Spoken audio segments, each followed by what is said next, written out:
Good evening, everybody, wherever you may be, however you are listening and watching. We're live at Civic Field. Another fantastic night on the Olympic Peninsula. It's the Port Angeles Lefties taking on the Kamloops North Paws. I'm Evan Schmeids, everybody. Always a pleasure to be bringing you the action at Civic Field. We have two teams at the bottom of the West Coast League standings. The North Paws, a team the Lefties swept on one of their Canadian road trips in 3 games. Port Angeles left little doubt in the latter 2 games of that sweep, really giving it to the North Paws. Lefties look to snap a 6-game losing streak before they head back on the road after this 3-game set. Colby Schuber, the man on the mound, he's the guy you want to try and get the Lefties back in the win column. His 6th game of the season, 5th start, .252 ERA. Lefties have struggled to get him run support, though, as he comes in 0-3. 25 total innings, 18 strikeouts, 8 walks. As Gage Mestes settles into the right-handed batter's box, we'll take a look at the rest of the North Paws lineup. He'll be followed by Nolan Austin. Cooper Neville will bat third. Robin Villeneuve is the cleanup man. Joey Barron's the designated hitter. He'll bat 5th, followed by Drew Giannini. Phoenix Samay hit bat 7th. Casey Wayne, the one-time lefty, hits 8th. Ray Jesse will round out the order batting 9th. And the first pitch is a check swing out in front of the mound. Schuber up with it. Soft toss over the first in time. We're underway at Civic Field. 6:37 Pacific Standard Time. 66 degrees at the first pitch. And a very, very light breeze going right to left in the ballpark, everybody. Another fantastic evening for baseball. Not a cloud to be spotted. And that'll bring up Nolan Austin, the big righty with an open stance. And the first pitch is a curveball a little outside. Austin's 0 for his last 14 coming in. The rising sophomore out of Northeastern Oklahoma. Another breaking ball way outside 2-0.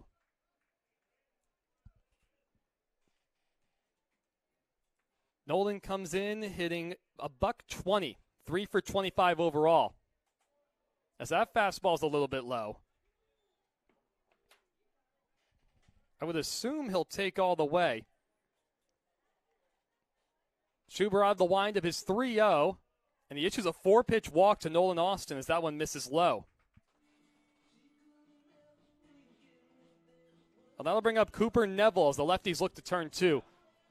Port Angeles wearing their blue alternate tops with the lefties logo going right over their chest and the white pinstripe pants. The North Paws wearing their red tops and their gray bottoms.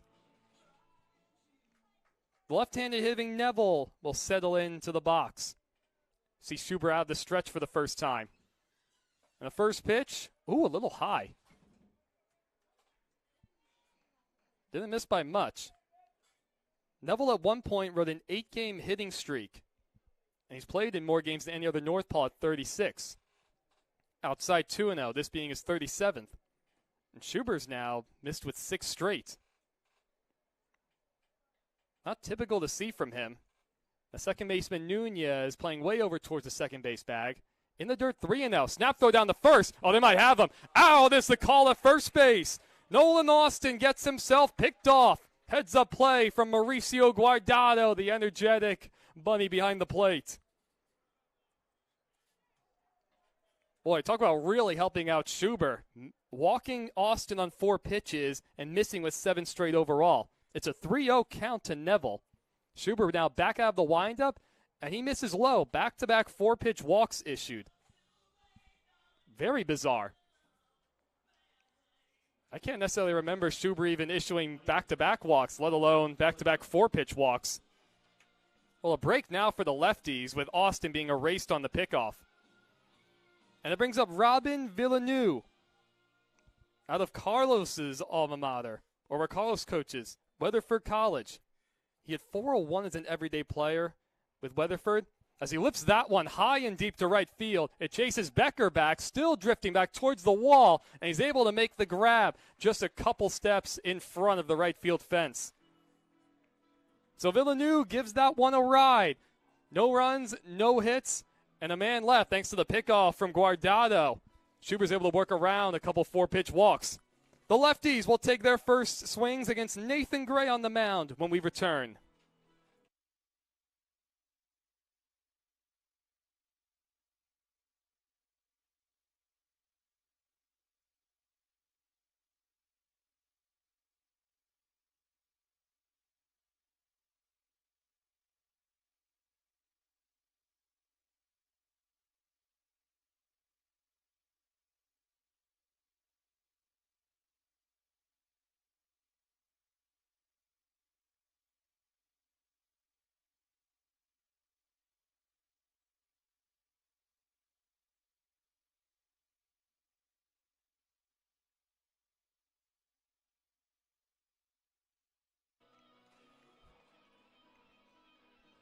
The Lefties will look to get the bats going after only pushing across a couple runs in the series finale against the Bend Elks. Isaiah Walls, boy, he's been tearing the cover off the ball. He's back in the leadoff spot. Corey Gerald gets to move up and be in the second spot today. The all-world Roberto Garza Nunez will bat third. Julio Vasquez, the cleanup man. Chance Dowdy, he's hot. He'll be batting fifth. Owen Alsop back in the lineup. He'll be the sixth man. Ethan Young will hit seventh in the designated hitter spot. Mauricio Guardado, fine play in the first inning on the pickoff. He's behind the plate batting eighth. Kyle Becker, a late lineup addition. He'll be batting ninth in the right field spot. And they'll be going up against Gage Mestas, the rising sophomore out of Pima Community College, out of Durango, Colorado. I beg your pardon, everybody. Ooh, looked at the wrong thing. Nathan Gray will be on the mound. I knew something was slightly wrong when I looked at that for the first time. How embarrassing is that? I think that's the first time I've done that one all season. Gray, a tall right-hander. Also out of Pima Community College. The first pitch is on the outside corner for a strike. Gray, a 2.18 ERA this season, his eighth game, third start of the season, 24 2/3 innings. So that one's just outside, 1-1 the count. Only 15 strikeouts, but he really keeps the walks down, only 5. Out of the lineup again, the 1-1 is low, 2-1 the count. Oh, no. The umpire called that one a strike. Well, Schubert did not get that pitch in the first inning. I can guarantee you that. A late strike call. 1-2 the count now on Walls. 5 for 12 in the last series against the Bend Elks. Boy, he has really swung the bat well. That one's down in the way, 2-2. Walls is hitting .364 overall. A couple doubles, a triple, and an RBI. And boy, can he fly. That breaking ball's outside, 3-2. Good at bat from Isaiah to work it back full.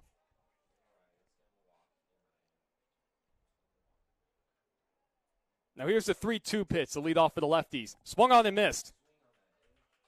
Gray went back towards that outer half where he got that pitcher's strike. Walls had no choice but to protect. So a strikeout to open the outing for Nathan Gray. And that'll bring up Corey Gerald. Corey made his debut Friday night against the Elks. 0 for 5 in his first 3 games in the Lefties uniform. So a chance to move up in the order. See about getting that first hit out of the way. Righty on lefty matchup. Gerald swings at the first pitch. Lofted out to left. Casey Wayne, the former lefty earlier in the season, is able to put that one away. So 2 quick outs that brings up Roberto Garza Nunez III. Comes into play tonight as the 6th leading hitter in the West Coast League at .358. Tied for second in total hits at 48. Boy, he's just been fantastic. And he takes the first pitch, breaking ball outside. Already a few benders from Gray going down and away to the right-handed batters. Setting up out of the windup on the far first base side of the rubber. He tries a fastball a little down and away. He did get that strike earlier in the inning to Walls, helping to set up the strikeout for the Lefties leadoff hitter. Nunez rips that one in the left. Casey coming on. He has to play it on a few hops. Nunez aboard with his 49th hit of the season. And it gives the Lefties a 2-out base runner. And the cleanup man out of Howard College, it brings up Julio Vasquez. Julio's 2 for 7 with a double and 3 RBIs.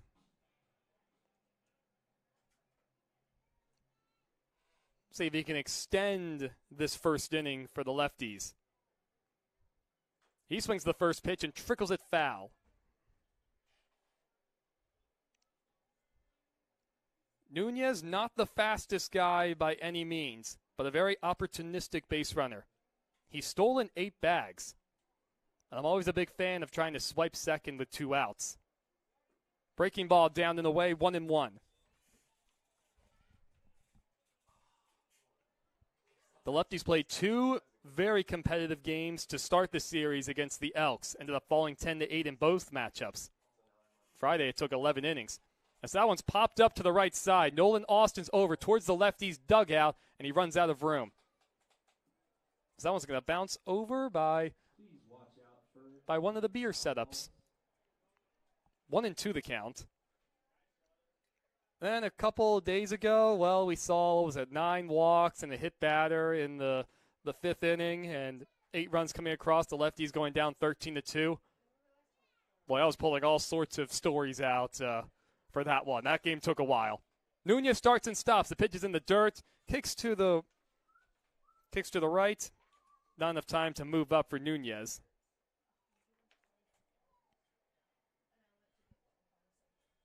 Two and two the count now to Vasquez.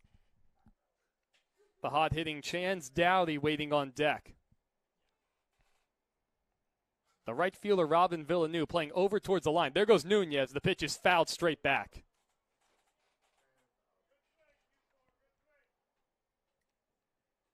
As I mentioned earlier, not a cloud to be found. Okay, well now I'm being corrected. There is a very slight streak towards left center. I don't count that as a cloud. That's just its own little thing. Gray comes set. He steps off and looks at Nunez. Does not throw it over. A longer look in this time to Vasquez. And now Gray comes set. Julio waiting for his 2-2. He'll have to wait a moment longer. A soft toss over the first. Nunez goes back in standing up.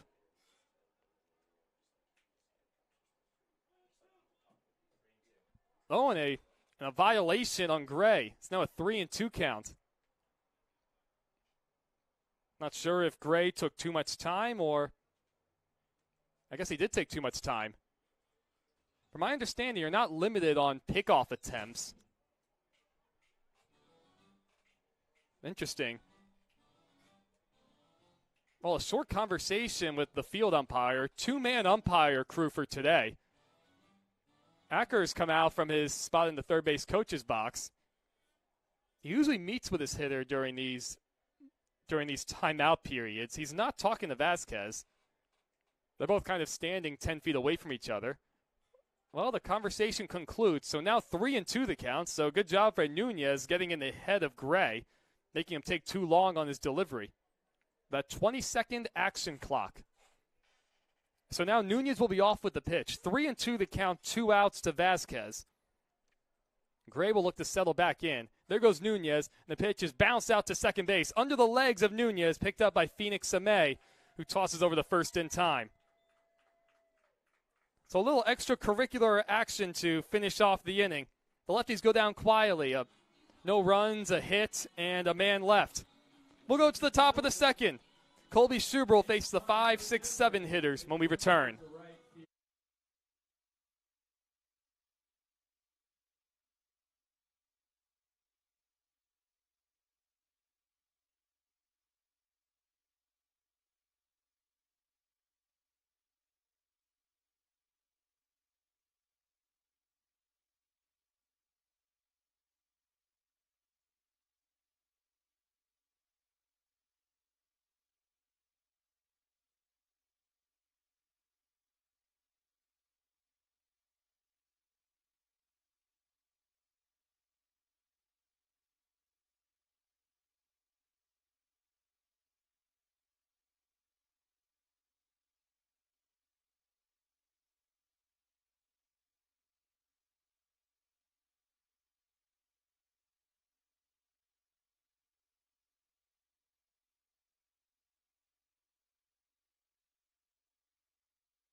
Welcome back to the top of the second inning, everybody.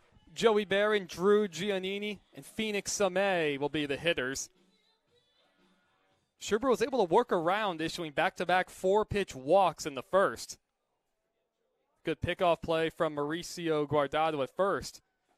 Helps to end any jam there. First pitch breaking ball at the knees to Barron.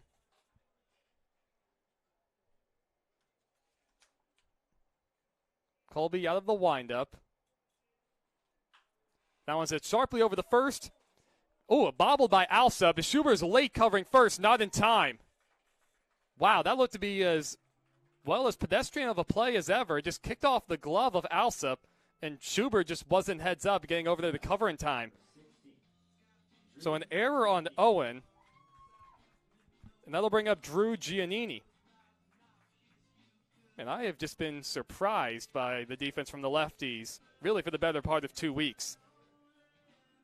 Giannini is 1 for his last 15 coming into play tonight. The incoming freshman at San Diego State University. Check on the runner, not in time, as Barron goes back in diving. Giannini hitting 157 overall, the triple and 7 RBIs. He shows bunt, and he bunts it straight back to the screen.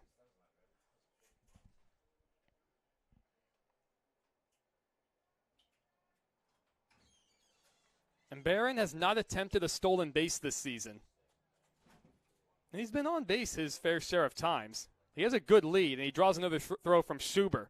Goes back in on a dive.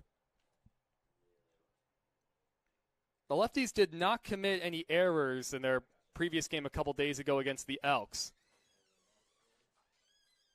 First 2 games of that series, though, that was a struggle. Giannini shows bunt again. It's right in front of the plate. Guardado goes down to second. He fires it straight into center field, way over the head of Walls. Barron will stop at second as the play was backed up nicely by Jarrell. Back-to-back errors to start the inning for the Lefties. The last thing you want. And I think Guardado made the correct play, too, to go to second. It was not a good bunt, basically right in front of the plate. But he just sailed it. Wall's not a big guy by any means at second. So an error on Alsop, an error on Guardado. It brings up Phoenix Samay. And he shows bunt, and he takes high. Snapped it on to second. Oh, and that one goes into center field again. Routing third is Barron. The throw comes towards the plate. It's way off line. And that goes to the backstop. Oh, wow. This is a horrific start. This is ugly. So 1-0 the count to Samay. Barron across the score. Giannini up to second. Once again, I don't think it was bad instincts from Guardado. Well, 3 consecutive errors for the Lefties. Barron was caught way off of second base, trying to get a good secondary lead on the bunt. But the problem for Guardado is there was nobody covering second. Walls was trying to get back there, just wasn't in time. Can't throw it to a base when nobody's there, as that one's lifted foul into the screen. 1-0 Northpaws in the top of the second with nobody out. Samay opted to swing away at that last one.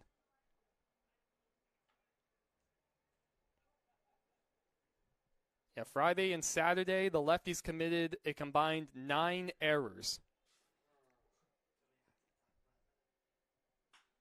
That one's hit hard out to right center field. Becker on the run towards the alleyway. He makes the grab.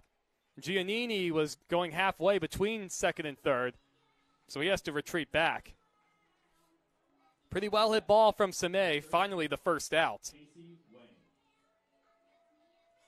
And that'll bring up Casey Wayne.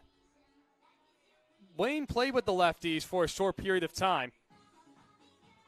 Now, of course, finding himself on the Northpaws to go through the rest of his summer season. 4 for 21, $190 for them. A couple doubles and 2 RBIs. Slightly open stance from the right side, and a breaking ball is taken outside. So Giannini at second. The Lefties committing 3 consecutive errors. And we've seen some days where lefties commit 5, 6, 7 errors over the past 2 weeks at home. Curveball in there for a strike, 1-1. Well, I guess this is part of the problem why Colby's 0-3 despite the 2.52 ERA. Not a lot of run support and not a lot of defense. Soft bounce to the third. Vasquez gets on the big hop, looks the runner back, and he has time to get Wayne at first, who doesn't run all that well. As the ninth man, Ray Jesse, will dig into the box, we'll take a look at the lefties defensively. It's the aforementioned Julio Vasquez at third, Isaiah Walls, the shortstop, Roberto Nunez at second base tonight. Owen Alsop gets to start at first, Mauricio Guardado behind the plate, Chance Downey in left, haven't said his name yet, Corey Jarrell in center, Kyle Becker in right, and Schubert on the mound, working his second inning. A good curveball in there for a strike to Jesse. Jesse made his debut with the Northpaws on July 5th against the Bells. 0 for 14 with a couple walks and 6 strikeouts since then. Another breaking ball outside, 1-1. Becker playing fairly deep on the righty Jesse and right. Also shaded towards the line. And that 1-1. Might have broken his bat off the hands. Out to Nunez. He's able to make the easy one-handed grab. So Schubert allows an unearned run thanks to 3 straight errors to start the inning. The lefties look to get the bats going in the bottom of the second. Chance Dowdy, Owen Alsop, and Ethan Young when we return.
So Nathan Gray finishing up his warm-up pitches. Needed an extra moment for Ray Jesse to get his gear on behind the plate after finishing off the top of the second. The lefties find themselves trailing 1-0. It'll be the fifth man, Chance Dowdy, to get things going. 5 for 19 after joining the lefties 12 days ago. First pitch, a fastball down and away. Chance was 4 for 11 in the recent series against the Bend Elks. 0 for 2 with a walk a couple days ago. 1-1 in the count on a fastball.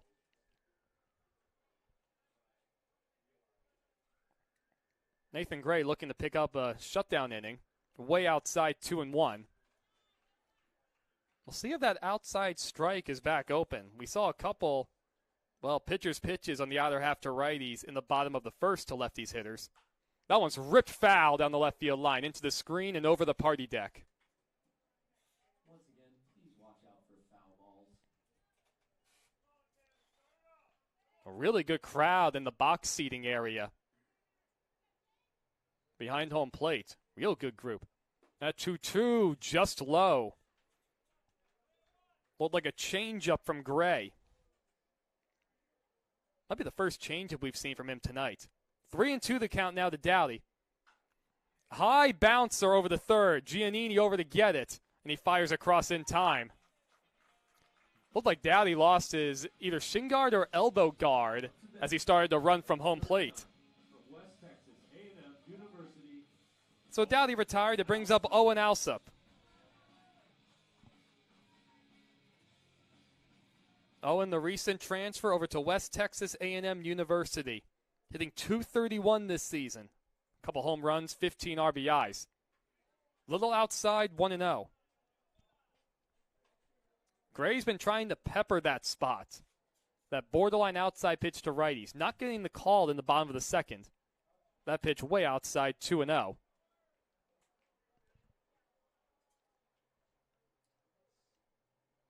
Kind of ironic to see that the Northpaws, other than the Apple Sox on their getaway Sunday game against us, as that fastball is low, 3-0.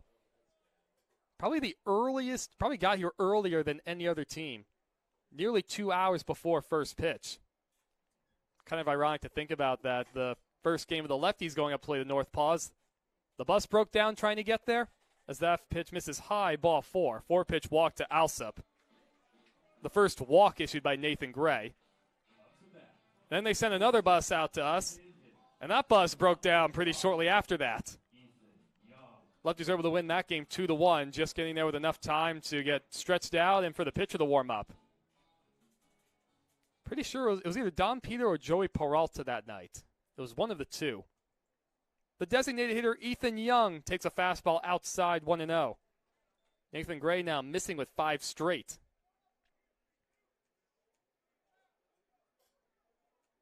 Young hitting 120 overall this season. A couple home runs, 6 RBIs. As he hits that one fairly well out to center. Looks like Gage Mestis has it lined up. And he's able to make the play. But 2 away, it brings up Mauricio Guardado. As he settles in, we'll take a look at the North Paws defensively. Drew Giannini's over at third. Kupel Neville playing shortstop tonight. Phoenix Amay, the second baseman. Nolan Austin, a late addition to the lineup, is at first. Ray Jesse behind the plate. Casey Wayne is out in left. Gage Mestis playing center field. Robin Villeneuve, the right fielder. And Nathan Gray on the mound as he issues a strike on the inside corner to Guardado. Mauricio, you could talk to him all day. He's always got something to say. I'm a big fan of that. Out in front of a changeup 0-2. Guardado making a couple errors in the top of the second inning, leading to a run for the North Paws. 2 of 3 errors in the frame. Off the end of the bat, lofted out to left center field. Mestis on the run. He slides, and he's able to make the play. Pretty good play from Gage Mestis, closing on that one nicely. The Lefties go down quietly once again in the second. No runs, no hits, and a man left on the Owen Alsop walk. So we'll head to the top of the third. Schuber will get back to work, and the Lefties will look to have a clean inning defensively.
As we get ready for the top of the third, this inning is brought to you by Leets. Leets Farm Supply and Equipment Sales is the Peninsula's premier family-owned farm supply and equipment dealership, where we service what we sell, shop local, support local, shop Leets Farm Supply. Top of the order to get us started for the North Paws, Gage Mestis, Nolan Austin, and Cooper Neville. Schuber allowing an unearned run in the top of the second. 3 consecutive errors to start that inning. And the first pitch is right down Main Street for a strike to Mestis, who bounced out to Schuber to open the ball game. Out of the windup, little outside, 1-1. I know I've mentioned it before, but Schuber with that old school delivery out of the windup, kind of stepping back and then bringing his hands above his head in his delivery. The 1-1 at the knees for a called strike 2.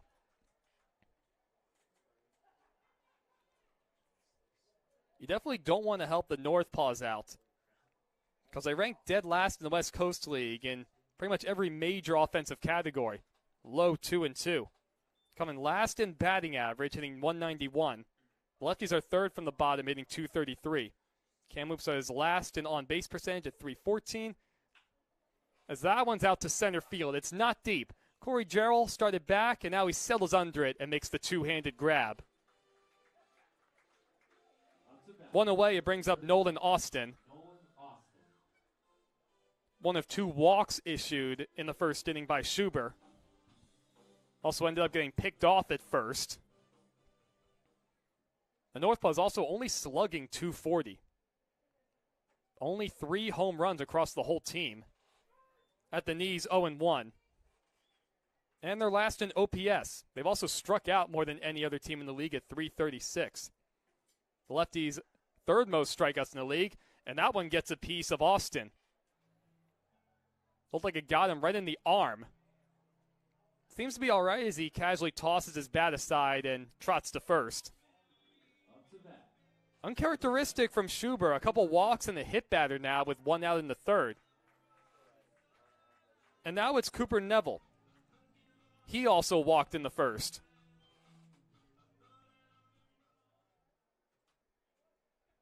Well, I assume Austin will pay much more attention on the bases this time. Way out in front of a changeup is Neville.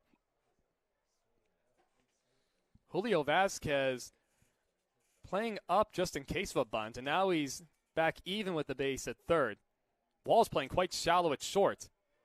Little outside 1-1 to the left-handed hitting Neville. Dowdy playing fairly deep in left as the breeze picks up a little more going right to left. You can see in the trees in right center. Again out in front of a changeup. Good to see Schuber having that pitch working against the left-handed batters. A lot of room on the right side of the infield, but the lefties set up to turn 2. A high bouncer in front of the plate, and Guardado touches it foul. I guess Neville thought the ball hit him in the box because he never started running. Seen that a couple times, once going against the lefties, batters thinking they fouled the ball off of themselves at the plate, not running the first, and then, well, getting out.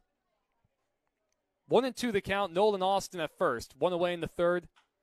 A high bouncer to second. Nunez gets on the big hop. Soft toss to second for 1. Back over the first. Not in time to get Neville.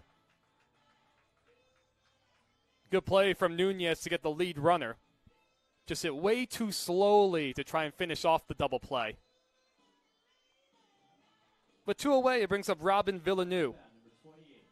He flew out to the wall in right in the first inning. Once again, Kyler Becker now playing pretty deep in right, respecting the potential opposite field power. Everybody deep all the way around.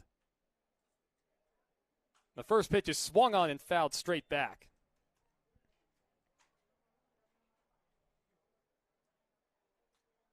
Well, how about that quick change? Maybe 30 seconds ago, the leaves were going kind of crazy in the tree in right center. Now they're not moving at all. Pitch taken high. Guardado thought about throwing down the first, but Neville was barely off the bag. Villeneuve with the significantly open stance in the right-handed batter's box. And the 1-1 swung on and missed. A challenge fastball from Schuber.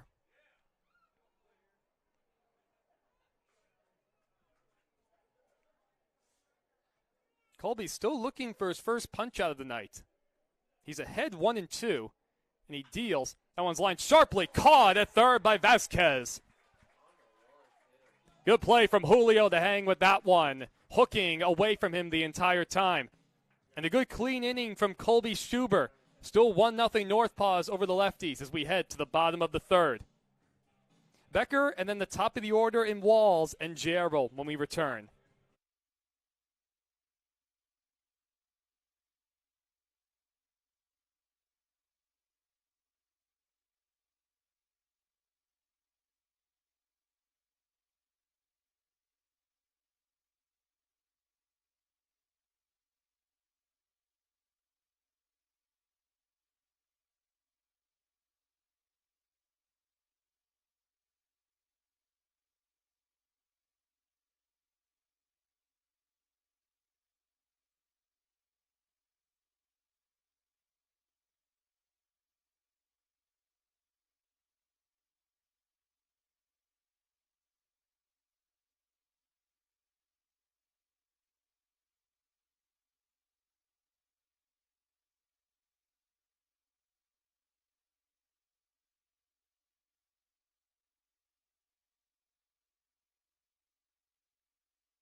Welcome back to the broadcast, ladies and gentlemen. 1-0 North Paws over the Lefties as we head to the bottom of the third.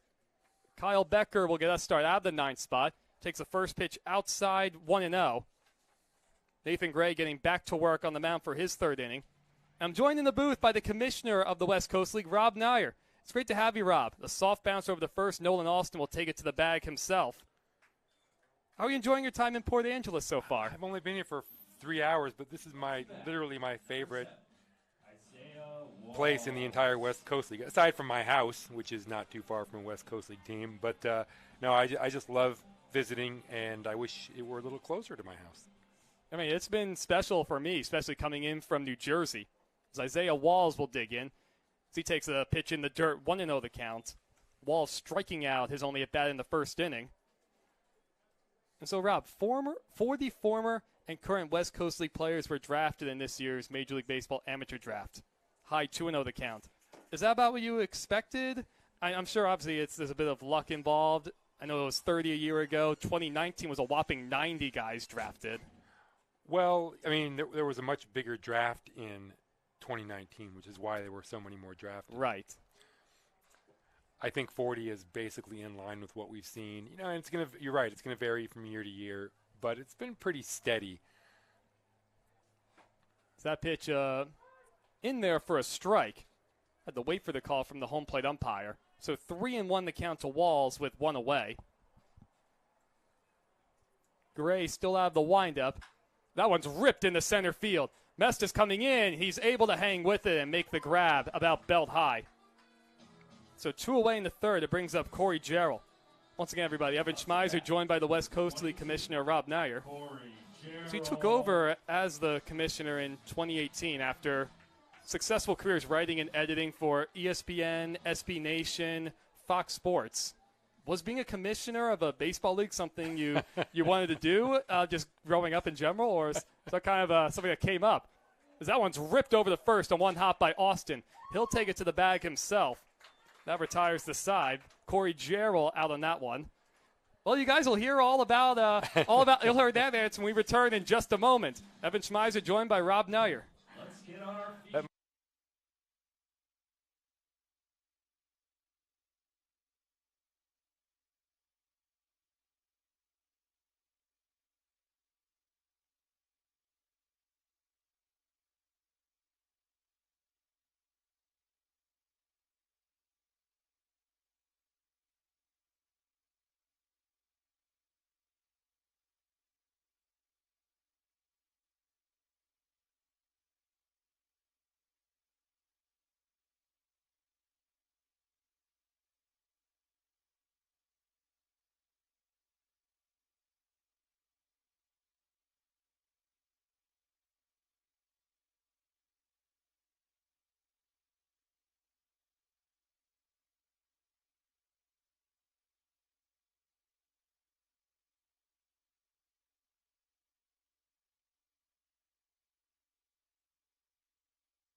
Joey Barron, Drew Giannini, and Phoenix Samay. 5, 6, 7 will be the hitters for the North Paws. Colby Schubert getting back to work in the mound. Top of the fourth inning, 1-0 North Paws. Once again, joined in the booth, everybody, by the West Coast League Commissioner, Rob Nyer. That one's off the end of the bat, swinging at the first pitch. Jarrell is right there to make the play. Goodness, quickly one away. So let's see, where was I? Oh, yeah, was being the commissioner of a baseball league something that you had planned for a little while? No, I didn't really have a plan. I figured eventually someone would get wise to me and I wouldn't be paid to write forever. I did not know what would happen after that, and certainly had no thoughts of anything like what I am doing now. Now, there is That first pitch is on the outside corner for a called strike. Colby Schubert dealing to Giannini. There have been a few examples in history of writers becoming league commissioners or actually presidents more often.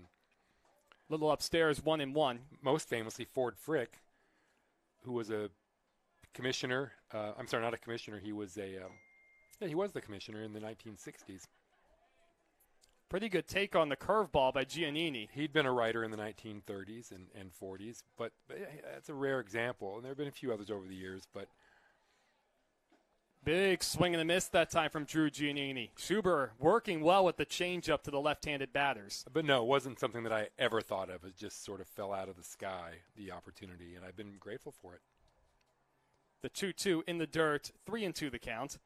So what is the everyday life like as the West Coast League commissioner, whether during the regular season or the off season? Every day is different, especially during the season. Big swing and a miss from Giannini. And the first strikeout of the early evening for Colby Schuber. 2 away now in the fourth, still 1-0 North Paws over the Lefties.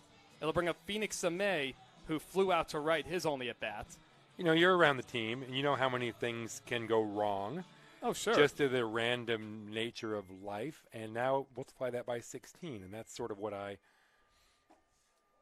Pitch misses just a little low, 1-0 the count. And I wouldn't say I solve all those problems. I solve very few of them, but I do pitch in when I can. And so there's always something to do every day, especially during the season. Oh, sure, and I assume delegating tasks and responsibilities is important, too. 1-1 the count to Samay.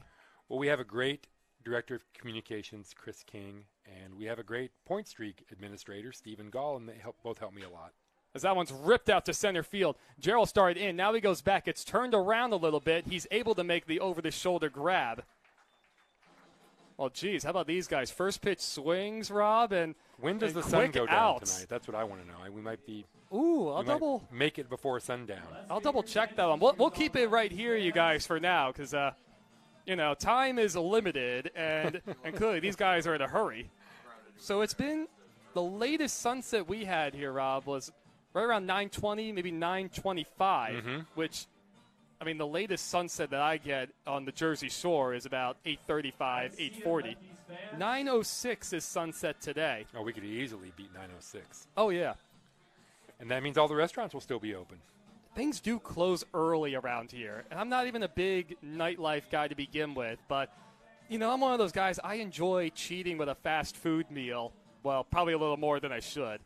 I get away with it the amount of times that I run. But Jack in the Box is pretty much my only option if I want the midnight munchies.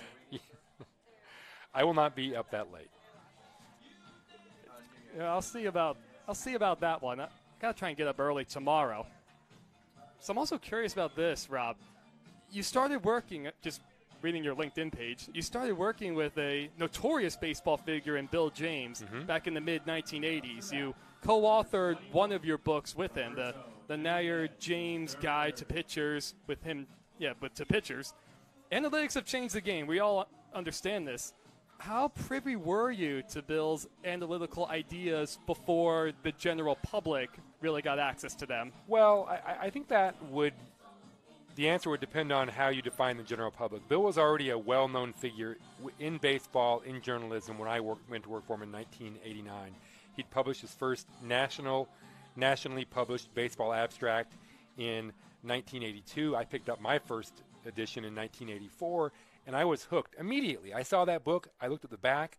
I looked at the front, and I thought, I have to have this. I took it home, and I devoured it over the course of a weekend. Roberto Nunez takes the first pitch curveball upstairs, 1-0 the count from Nathan Gray. Nunez singling his first time up. Well, he's done a lot of that this season, up to 49. Curveball upstairs off the glove of Ray Jesse, 2-0 the count. But the reason I say, depends on your definition, is that a lot of people knew who Bill James was in the 80s, in the 90s, but it really wasn't until 2003 with the publication of Moneyball that it became a phenomenon. Fouled straight back, 2-1 the count. In your opinion, do you think the Moneyball movie really captures the essence of it pretty well? I do. And I The 2-1 pitch is way outside, and it skips right past Jesse. 3-1 the count to Nunez. When I was watching that movie, I occasionally would get a chill, a physical chill, because it was capturing these things that have been a part of my life. Bill James is mentioned in the movie, as you know. That, yep.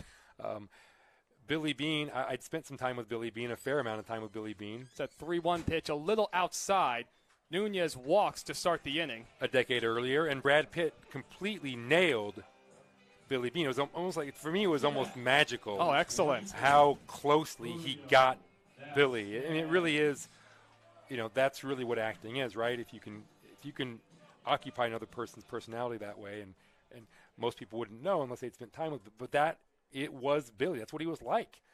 So I thought the movie, obviously they fudged some things in the movie. They had to. Sure, yeah, that's just how it always is. The Art Howe character, frankly, I thought was awful. But Julio Vasquez takes a first pitch on the inside corner for a strike. Someone once said that art is a lie that tells the truth, and I thought that with all the lies, I did think the movie told a bigger truth or two. So the Northpaws set up to turn 2. Nunez at first, walking to start the inning. 1-0 Northpaws over the Lefties. On the outside corner, Vasquez behind 0-2. That's really got to be something else to kind of live through a certain experience and then seeing it recaptured so nicely. It really, yeah, it was, the more I watch the movie, the more I see the flaws, but it really was as Gray steps off and looks Nunez back to first. An incredible experience to sit in that theater in Oakland, which is where I saw the movie. It was a press junket even better, thing. even better. So I saw it before everybody else got to see it, and it just blew me away. Nunez starts, then stops. Vasquez swings and misses. Snap throw to first, not in time, as Nunez goes back in diving. So Vasquez goes down on strikes. It brings up Chance Dowdy. And he's 0 for 1 tonight. Northpaws still looking to turn 2. How much does the game truly changed over the course of your life and even recently with just whether you want to call it analytics or sabermetrics, the new ways that everybody looks at the game now outside 1-0? It changes what happens inside the game in a million ways that most fans and I really can't even begin to comprehend. Outwardly, though, it hasn't changed that much except for low 2-0 the count. Good hitters count for Chance. The way that bullpens are used now and how hard everybody throws. They don't throw as much harder as people think because the radar guns have changed when we track these things. Oh, interesting. But, okay. There were pitchers 40 years ago who threw 95. Not very many, but some. Now everybody throws 95. Oh, yeah. Legitimately. Well, the home plate umpire comes out from behind home plate. And we've seen commonly throughout the season marking various things down, whether it's substitutions or what's going on here. He gestured to both dugouts. It didn't look like a violation was called. Was that a conference maybe? Or was it a pitch action clock violation? Was a strike called against Dowdy? Because we saw a pitch clock violation earlier going against Gray. As that pitch is upstairs, ball 3. Well, if it was a violation on Dowdy, then he hasn't indicated the count clearly for us. So for now, I would assume it's 3-0. That's in there for a strike. So I guess it's 3-1 now. How do you like the effectiveness of the action clock in general? Because it seems like the games really have sped up. It feels different. Well, it certainly does feel different. There goes Nunez. The pitch is fouled back. And honestly, I have not heard any complaints about. There's no downside from my perspective just as a baseball fan. Leaving aside, the fact that I'm the commissioner, we obviously want fans to enjoy the games a little more. We want everyone to have more fun when they go to the ballpark. But just as a fan, I don't see anything positive about guys adjusting their batting gloves for 20 seconds. A 3-2 pitch is hit hard back towards Mo. Backhanded by Sameh. Glove flips it to second for 1. Over the first in time. A 4-6-3 double play to end the 4th inning. Well, Nathan Gray's really settled into a good groove and some good defense behind him. Still 1-0 Northpaws over the Lefties through 4 full. And we'll be back in just a little bit, everybody. A meeting, interesting, before we go to break, a meeting now with Matt Acker and the home plate umpire. Wonder what that's about. Well, they were just talking about whatever that thing was that happened before the play. I still don't know what happened. Yeah, and usually that one will be a mystery, at least for now. We'll be right back, everybody.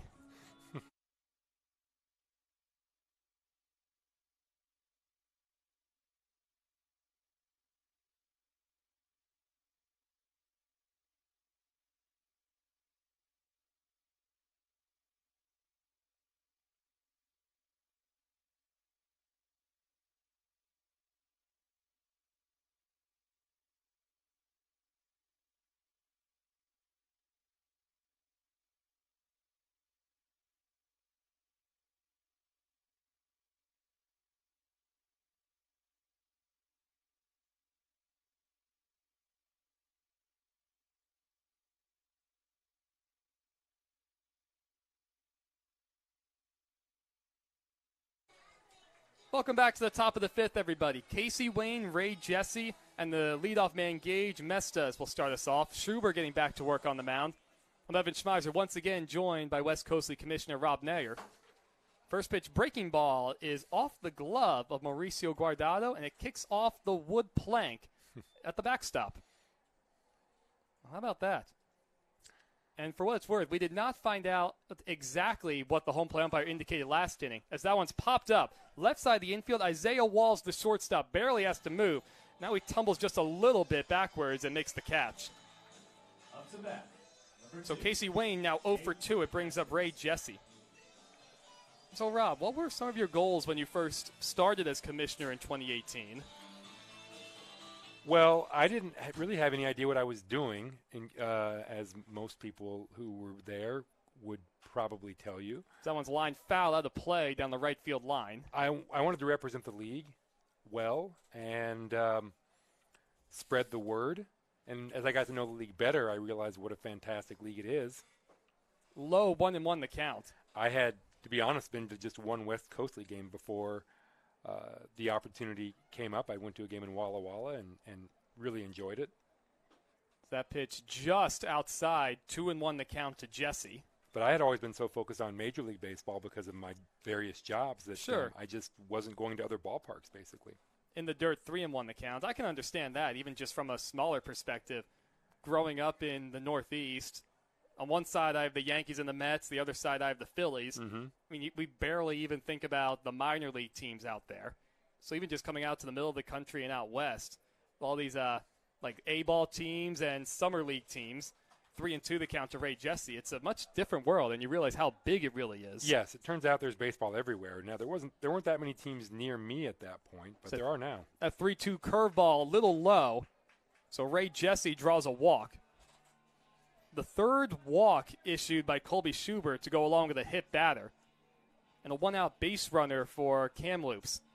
But you know what? Here was my philosophy when I became the commissioner, and I have embraced this. I still do it. I don't know what I'm doing. So what I ask myself is, what would a good commissioner do in this situation? And that's what I do, or try. First pitch on the outside corner to Gage Mestas, who's 0 for 2 this evening. That is a very illuminating answer and very humble. That's the last thing I expected to hear. Swing and a miss, 0-2 the count. Well, if you follow baseball for long enough and you read enough history, you sort of figure out what commissioners are supposed to do. Sure. And that helped. Having that knowledge, having some history, that's really helped me in this job, I think. Slide step, the 0-2 misses high, 1-2 the count. Schubert dealing to Gage Mestas, the leadoff hitter. 1-0 Kamloops North Paws over the Lefties. First of 3 games in this series.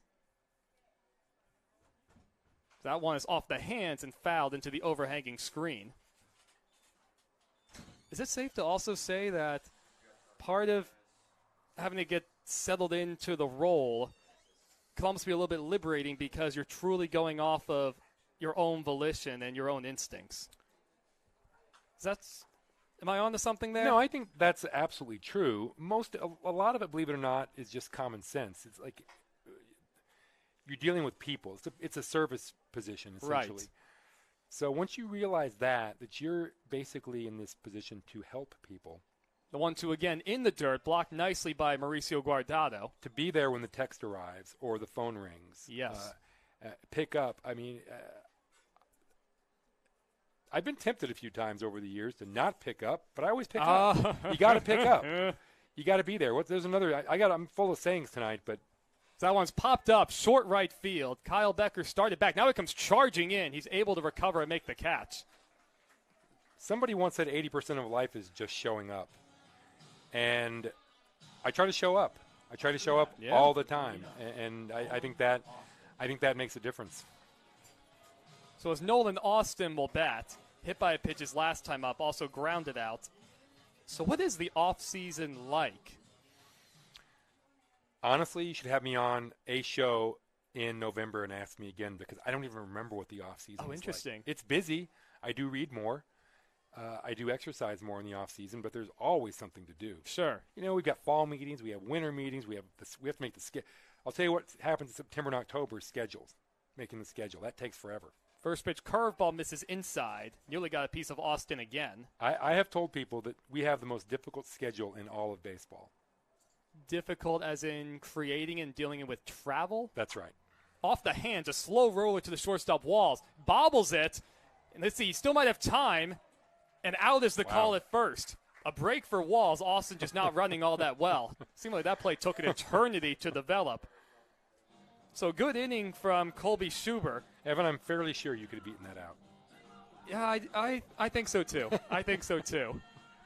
Even though Walls does have a good arm, though. I have to give him some credit. I think I would have. So I know time is running short. We will keep it right here for now, everybody, to make the most of this time. Once again, Evan Schmeiser joined by the West Coast League Commissioner Rob Nair. It is $2 Tuesday. So that's So go to one of our bars. how difficult is it, truly? I know we were just starting to talk about that, dealing with the travel. Because, I mean, just for one, you have the Kamloops North Paws, and they're, if I'm not mistaken, they are the northernmost team in the entire league, and they're pretty up there looking at a map. I believe Edmonton might have them beat as okay. far as northernmost. Edmonton's so far, they're in a different planet. Oh, okay. They're way east and way north of everyone else, and that's why teams fly there. Oh, that's what they do. Okay. Yep. So that's what they do, I guess, with, say, with the Bend Elks or even the Portland Pickles, perhaps, just being that far south. The Pickles they flew last year. I think they flew out of Abbotsford, which is just north of Bellingham. I see. Because they were going to be in Bellingham anyway, so they Right. go from there. And then after that, back to Abbotsford on a flight, and then bus back to Portland. So, yeah, the only teams that don't, I believe the only teams that don't fly, I believe Kamloops and Kelowna, it's just barely close enough where they can take the bus. But all the other opponents, their other 7 home opponents fly. So that makes sense, because even Bellingham, now that I think about them on the map, I mean, they're pretty up there, and, I mean, you got to get through some water to get to them. Yes. Now, our travel is really tough. We have the biggest footprint by far of any collegiate summer league. I see. And then we also have, just due to our stadium situations, we have a number of teams that have dates in which they can't host home games. Oh, I see. City facilities, Oregon State's facility. We had a high school graduation ceremony exactly, here for one. Exactly. So almost every team has those. First pitch to Owen Alsop to start the bottom of the 5th is in there for a strike. Nathan Gray getting back to work on the mound. Most people think making the schedule is simple. It's really, really not simple. Yeah, that's pretty illuminating. On the outside corner, 0-2 the count to Alsop, who walked his only appearance in the second. Lefties trailing the North Paws 1-0. Longer look in this time from Gray. Now he kicks and deals out of the windup. Swung on and missed by Alsop. So he goes down on 3 pitches. Lefty's having a tough time against Gray early as it brings up Ethan Young. Number 32. So, Rob, what's your vision for the West Coast League in the next 5 years? I'm not smart enough to think that far ahead. I do hope that we continue to improve our video product, which you've been a big part of. Thank you. Yeah, thanks. Glad to be brought in. It's been a pleasure. We've got for the first time ever, we have a live streaming platform with all 16 teams. So basically 100% of our games are available, which is good. Which is that one's ripped in the right field off the bat of Young. Over to get it is Villeneuve. He was shaded towards the line, so Young left to hold up at first. Second hit of the day for the Lefties, and they have a 1-out base runner. I think we'd like to get back to having an annual All-Star game, a showcase for all of our teams and our best players. Mauricio Guardado will dig in the 8 spots behind the plate for the Lefties tonight. Yeah, I did notice that the All-Star game was a thing for a period of time. What prompted that change? That's a really good question. I think there was some uncertainty in 2021 after COVID. Oh, I see. And of course, we didn't have Guardado shows bunt. He brings up the first base line with him to go. But Ray Jesse out to get a throw over the first. Nowhere near in time. A perfect bunt from Mauricio Guardado. And back-to-back hits for the Lefties. They're in business with men on first and second and 1 away. Number 60, Kyle Decker. I do love seeing the amount of small ball that still exists in the collegiate game. Mm-hmm. Last night I was in Walla Walla Wenatchee, and the Apple Sox started off a huge rally with a bunt by a guy who's about 6'5", 250. Oh, wow. That's something else. MJ Sweeney, Mike Sweeney's son. No, I remember that name coming here. upstairs 1-0 the count to the ninth man, Kyle Becker. Bounced out to first base, his only at bat. Seemed like for about a week and a half, everybody tried to bunt up to third against us. That slowed down. Even the amount of technology, it seems like everybody has a book on them. It's wild to me. That one's popped up to the left side towards the third base foul line. Drew Giannini is over, and he makes the grab in foul territory. So Becker retired, 2 away in the fifth. Lefties looking to tie the game as they trail 1-0. So the shortstop Isaiah Walls will come back up. He's 0 for 2 tonight. Lined out sharply to center his last time up in the third. And so you think the All-Star game is going to be a goal for next year? I think I'll be disappointed if we don't have an All-Star game, some sort of showcase event next summer. Yes. I see. Because wasn't even last summer the first year where all the Canadian teams were back to their normal schedule? That's right. Up ball's hit hard towards shortstop. Cooper Neville up with it. He thought about going to third. Now he's going back to first. Oh, and just in time to get Walls. Thought for just a chance that the hesitation from Neville would end up costing him. Walls does run extremely well. So the Lefties leave a couple. No runs, 2 hits, and a couple men left. We're through 5 full at Civic Field. I have to double check. Rob, is this going to be the end of the night with you up in the booth? I'll give you another half inning if you'll have me. All right, yeah. Another half inning will be great. In that case, we'll be right back, everybody. One more half inning with the man himself, Rob Nair.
Colby Schuber will get back to work on the mound for the Lefties. He'll face the 3-4-5 hitters for Kamloops: Cooper Neville, Robin Villeneuve, and Joey Barron.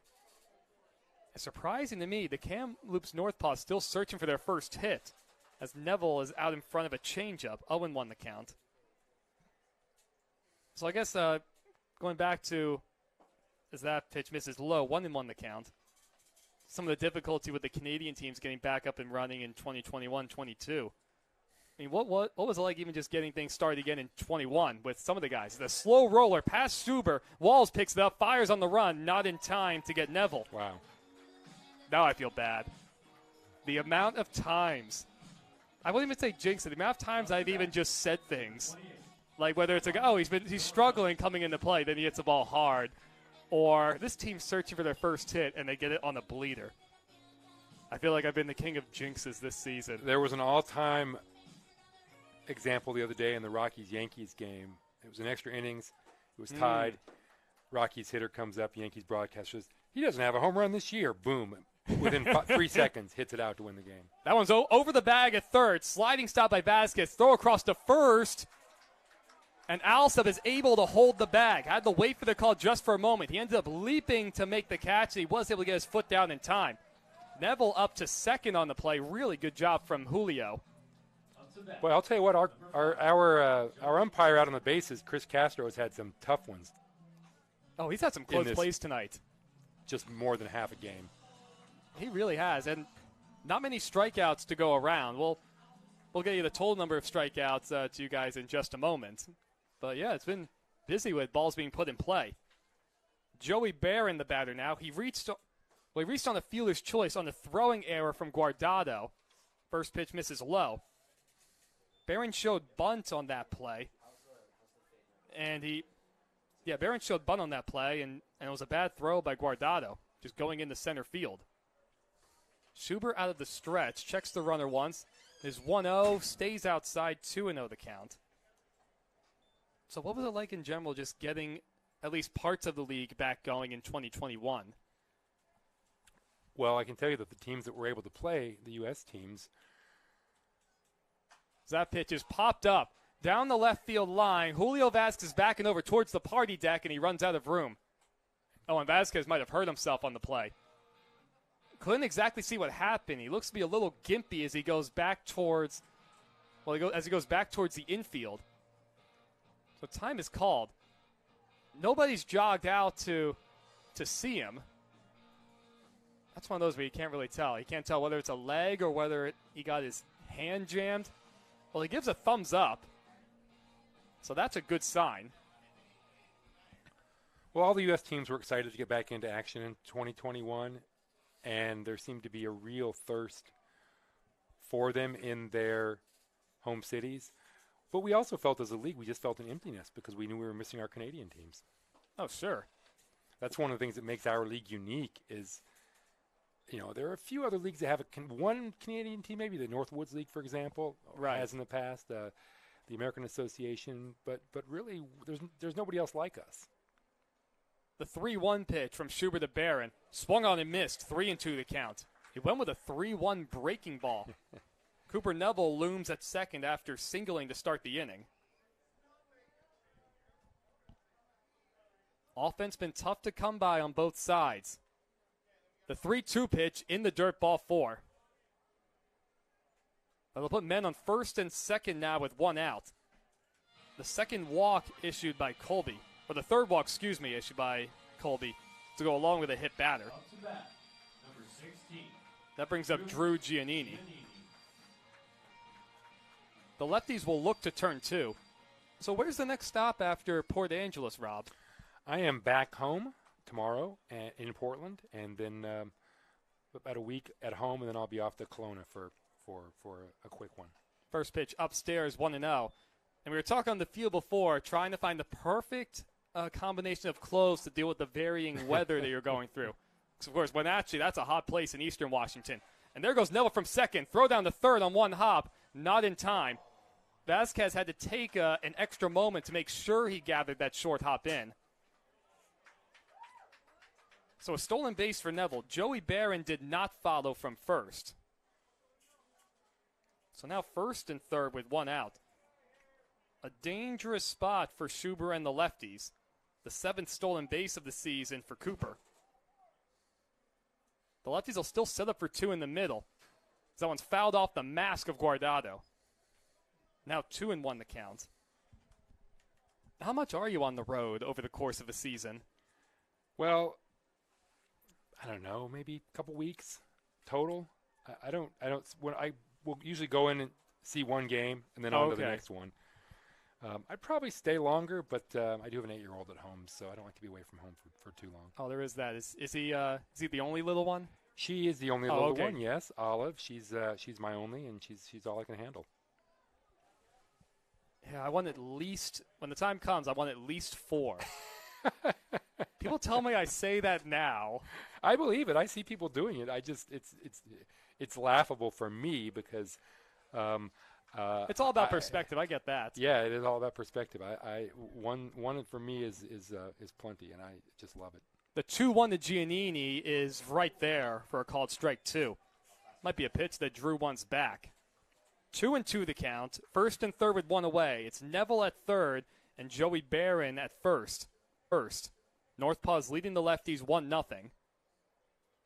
Schubert comes set, and he deals. That one is a line foul out of play, and it hits right off the light post and shoots back towards the batting cage. I'll do another jinx real quick. I always make sure I have an army of cars in front of mine in the parking lot down the left field line, including Jacob's big truck. That 2-2 is lifted foul into the screen again as it kicks around 3 different baseballs sitting on top of that overhanging screen. And that'll be put into place going into next season, as far as I understand it.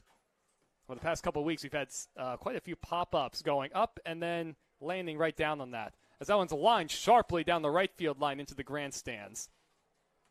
Pretty good at bat from Giannini. Yeah, at least 4, hopefully, when the time comes. Granted, a lot of different factors. And yes. Out in front of a changeup, Giannini goes down swinging. Pretty good time for Colby to pick up his second punch-out of the evening.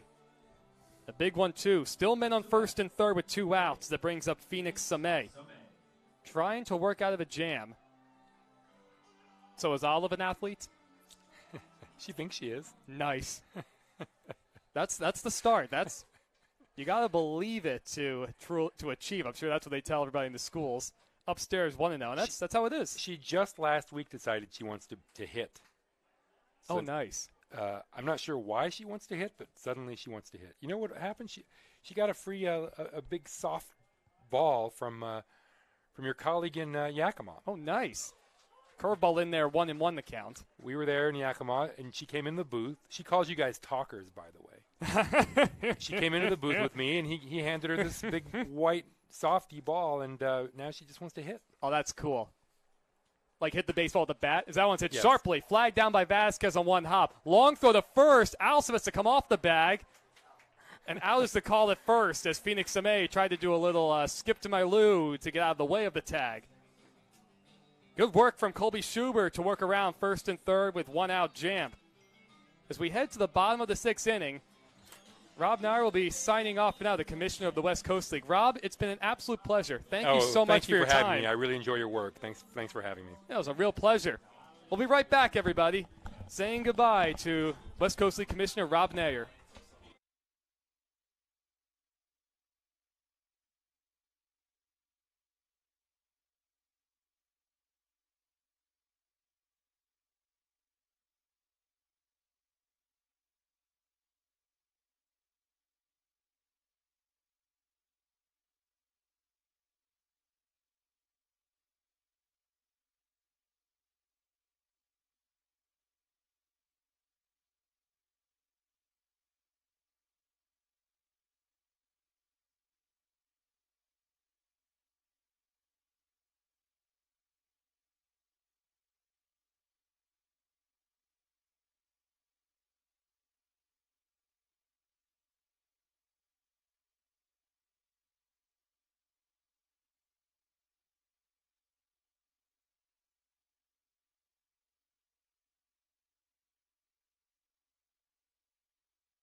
Welcome back to the broadcast, ladies and gentlemen. We flip over to the bottom of the 6th.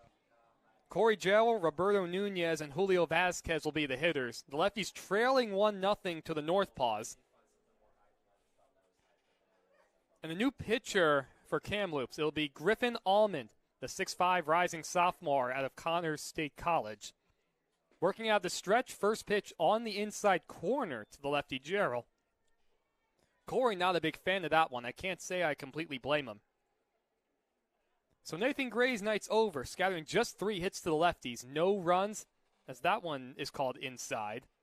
Similar looking pitch to the previous one called a strike. He issued just 2 walks, only 3 strikeouts, but a lot of soft contact and not a lot of great swings from Port Angeles. 6.07 ERA for Almond. Down and in 2-1 the count. 26. Oh, that was called a strike. Wow. Well, the fans had a more exaggerated reaction compared to me, because you heard me call the ball because it looked like one. The 1-2 pitch now. And Gerald's able to foul away a changeup just barely. Wasn't sure at first if he was able to get a piece of that one or not. 26 2/3 innings for Griffin Allman. 12 strikeouts. Not a big strikeout guy. 19 walks, 25 hits. His last outing against Edmonton came exactly 7 days ago as that pitch behind Corey Gerald. And it kicks right off the wood plank on the backstop. That's a good wake-up call, I suppose. He took the loss in that outing. 2 2/3 innings, 4 runs, all of them earned on 4 hits and 3 walks. So we got hit around a bit against Edmonton. Here's the 2-2 from Almond. That was off the hands and popped foul into the screen. Boy, what an absolute pleasure to talk to Rob Nayer, the West Coast League commissioner. It's always a cool thing to talk to people, regardless of the setting, just with all sorts of perspective and experience doing something like that. That one's ripped in the right field. Villeneuve coming on. He has to play it on a hop. First time the Lefties have had the leadoff man aboard. No, excuse me, the second time they actually did have that in the fourth. Only the 4th hit for Lefties tonight. And a good swing from Corey. Pretty sure that's his first hit in the Lefties uniform. Let me double check on that real quick. Yep. His first hit in the Lefties uniform. Congratulations, Mr. Corey Gerald. Way outside to Roberto Nunez. Want to know the count? A single and a walk to Nunez. The Lefties trailing 1-0 in the bottom of the 6th. Really struggling to find offense right now. Outside 2-0. Good hitter's count to Nunez, as he has to take a moment to adjust his shin guard. A lot of answers, too, from Rob that really surprised me. Just about starting as the commissioner. Well, everyone has their own lived experiences. That's the beauty of life. Low 3-0 the count to Roberto. And you wonder if he'll get a green light. I would think he will. Coming into play, hitting .359. The 3-0 pitch, way outside, a 4-pitch walk to Nunez. Well, the Lefties are in business. First and second, one away, or nobody out. And it brings up Julio Vasquez. He's 0 for 2, struck out his last at bat in the 4th. As time is called, we're going to get a meeting on the mound. The catcher, Ray Jesse, going out there. Also looks like the pitching coach, Jose Bautista, out there too. Well, a bit of a longer discussion. It looks like there is action in the North Paws bullpen. There's somebody throwing down there. It's a big, tall guy, which is helpful to us, seeing over the dugout. Nobody up in the Lefties bullpen. Frankly, Colby, for the most part, has made it look so easy tonight. Really don't need anybody up for the Lefties. As the home plate umpire goes to break up the conversation, see if Vasquez can do some damage for Port Angeles.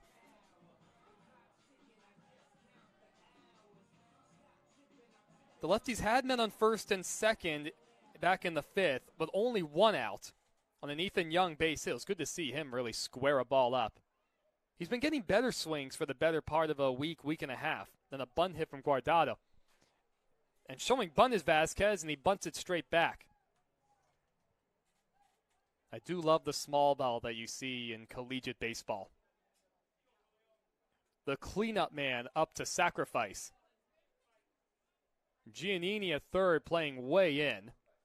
And Austin at first, playing behind Nunez. Vasquez swings away, and he lines that one foul down the right field line. Just foul. Vasquez close to tying this game and doing a little damage. The shadows very much a factor right now. Not a cloud in the sky. You have some just streaks of shadows from the light poles going out across well, out between the mound and home plate. The 0-2 curveball outside. A good take from Julio. I know this didn't come up, but Rob's also, he enjoys his bird watching and mountaineering outdoors. I do love the outdoors myself, whether it's visiting national parks or going for some scenic runs. Griffin Allman comes set, checks the runner at second once in Gerald, and a curveball is outside again, 2-2. Back-to-back good takes from Vasquez. Trying to tie the game in the sixth. The Lefties trailing the North Paws 1-0. Port Angeles trying to snap a 6-game skid. Long looking from Allman. Now he comes set. His 2-2. In the air to right center. Mesta is over into the alleyway. So is Villeneuve. It's Robin Villeneuve, the right fielder, making the grab. Tagging and going to third is Gerald. He's in there standing up. Kind of a poor play from the right fielder Villeneuve making that grab. He made it very casually and kept kind of drifting into the alleyway. Might have been better if the center fielder Mestas made the play, just so we could get behind it and maybe have a play at third. Probably wouldn't have mattered. Gerald runs well. So Vasquez retired, first and third. Nunez staying at first. And it'll be Chan's Dowdy. He swung the bat extremely well as of late. 0 for 2 tonight. Soft bouncer foul up the third base line. Couple extra words of encouragement from Matt Acker to Dowdy. Looks like trying to say stay through the middle. Chan's bounced into a double play his last time up. 4-6-3. There goes runner from first. Pitch taken for a strike. And it looks like Nunez is going to be in a rundown. It's the second baseman Samé with it. And he's just going to put it in his pocket and let Nunez go back to first. He had his eyes on Vasquez the entire way. Pretty odd looking to me. Samé still has the ball in his hand. And the pitch was called a ball. It's a 1-1 count. Well, that's interesting. Ray Jesse opted to throw. Oh, the count's 0-2. I guess the pitch was called a strike. The scoreboard read 1-1. The 0-2 from Almond. And that's popped up. It should stay in play. Nolan Austin over towards the lefty's dugout. And he's able to make the catch. It looks like interference might have been called. Some lefty guys getting in the way. It doesn't matter. Good play from Austin to hang with it. What's going on here? Dowdy is still standing at the plate. Oh, I guess it was called out of play. A big-time break for Chance. These are some new ground rules I didn't know about, that area by the dugout where the players are. So the 0-2 again, just outside. That's one of those that Chance was taken by surprise, and he prayed he would get the call, in which he did. You got to put something in play if you're Dowdy. 1-2 the count. Nunez at first, Gerald at third. There goes Nunez again. Pitch taken low. They throw through the second. What's the call? A late call, a safe call. Throw down to third. And not in time. A very late safe call at second from the field umpire. So Nunez steals his 9th bag of the season. And what's going on here? Now the umpires are going to talk to each other. I'm going to guess the field umpire just did not see the play at third. For now, it's second and third with one out.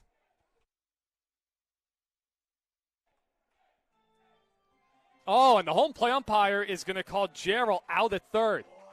Oh, Acker is not happy about this one. Oh, he's got words for the home plate umpire. Well, he's pointing towards home plate. And now he's pointing over towards Gerald at third. So it's going to be 2 outs.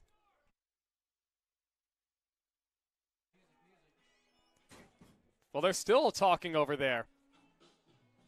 Man, I mean, look, I didn't even see the result of the play at third. Now the home play umpire is trying to walk away. Acker's following him back to his spot, though. Now they're walking up the third base line back towards home plate. I think Acker's wondering, there's no how in the world that the home play umpire is able to see that play. Gerald still remaining at third. Nobody's been tossed from the game, and now Corey's going to walk back towards the dugout. A poor base running play either way. to get picked off right there, and you have to give credit. It's a heads-up attempt from Phoenix Samay, the second baseman.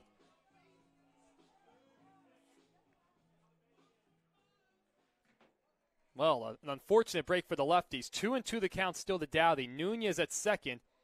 And a curveball hits right off the buttocks of Chance Dowdy. So Hill takes his base on the hit-by pitch. And it brings up Owen Alsop. Up to bat, number 39, Owen. Wow, Alsop. that really just changes the complexion of this inning. But for a pickoff play at third, with Gerald getting caught out there, Lefties could have bases loaded with one out. Alsop walked in the second, struck out in the fifth. And the first pitch from Allman is in the dirt. Uh-oh, Dowdy's in a rundown. Throw down the first. Leaping play by Austin. Oh, he's caught out there. Now Nunez break towards third, and he's going to be in a rundown. Throw back to second. He dives in. He's going to be out. The Lefties completely run themselves out of the inning. One on a contested play by the umpire, and that time just horrifically bad base running from Chance Dowdy. And they got running off his teammate Roberto Nunez. Yeah, that's not what you want from the Lefties. So it's still 1-0 North Paws over the Lefties as we head to the top of the seventh. We'll be right back after a peculiar half inning.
Well, we're back for the top of the seventh inning. I cannot say, well, it's been a long time since I've seen an inning like the Lefties just have, making 2 outs on the bases, getting picked off.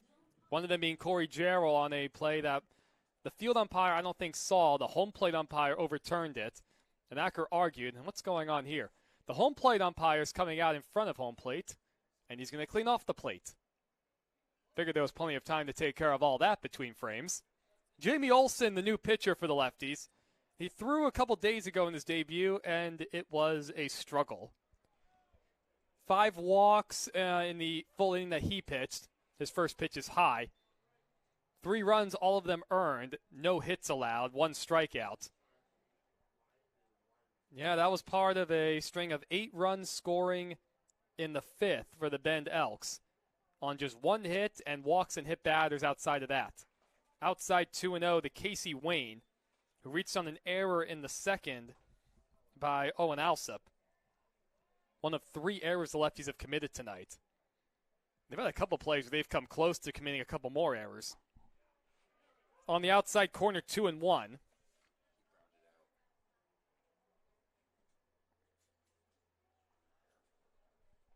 Beg your pardon, guys. Casey Wayne actually grounded out. I'm thinking of a different play where the error took place. 3-1 the count to Wayne. Well, Olsen is setting up on the far third base side of the rubber. He's missing outside to the righties as that one misses high.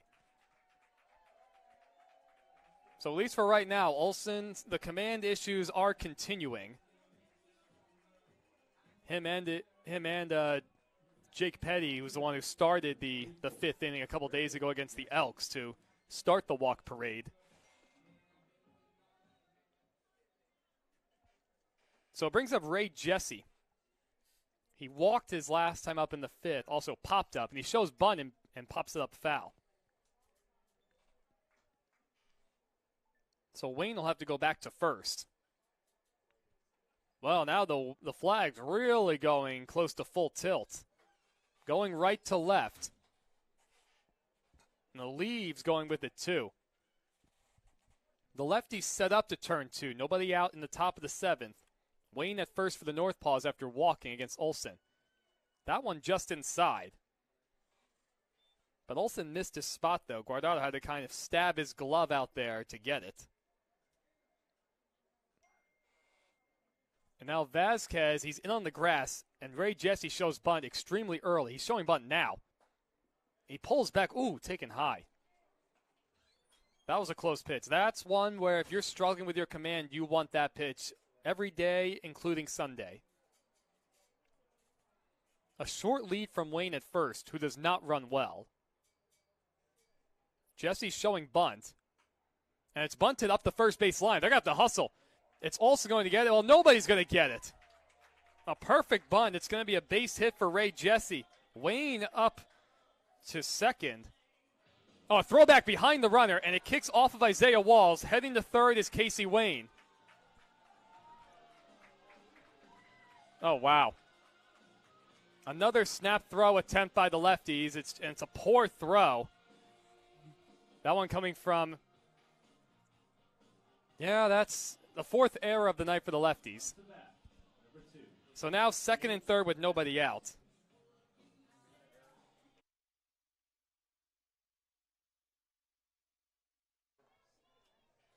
So the third error of the night for Mauricio Guardado, who made that throw. It brings up Gage Mestas. The lefties are playing the corners in, the middle of the infield playing back. Northpaws already lead 1-0, and that one's outside. Mestas is 0 for 3. He popped out his last at bat in the fifth. So the fourth error of the night, and Jamie Olsen for the second outing in a row is struggling with his command. The 1-0 is outside, 2-0 the count. And time is called. Here comes Acker. Walking out to the mound. Well, now the entire infield coming in.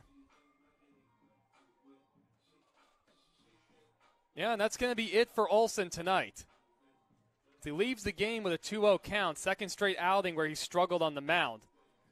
So we'll be right back for the top of the seventh inning. Nobody out, second and third for the Northpaws, and a new pitcher coming in for the lefties.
So the new pitcher for the Lefties will be Brock Mayer out of Chaffey College, the 6'1", 195-pound right-hander. 4.69 ERA, this being his 14th game of the season. 23 innings, 25 strikeouts, 7 walks. Well, he's on in a tough spot. The North Paws have met on second and third and nobody out. Casey Wayne walked to start the inning. Ray Jesse was going to give himself up on a sacrifice. But frankly, nobody came to get the ball. Travis Helm, also the new first baseman. It looks like he actually checked in to start the inning. Wasn't able to notice that one right away. And a 2-0 count to Gage Mestas. Jamie Olsen getting removed in the middle of the at-bat. So the corners are in once again, the middle of the infield back. The North Paws lead 1-0. And Mayer's first pitch is high, 3-0 the count to Mestas.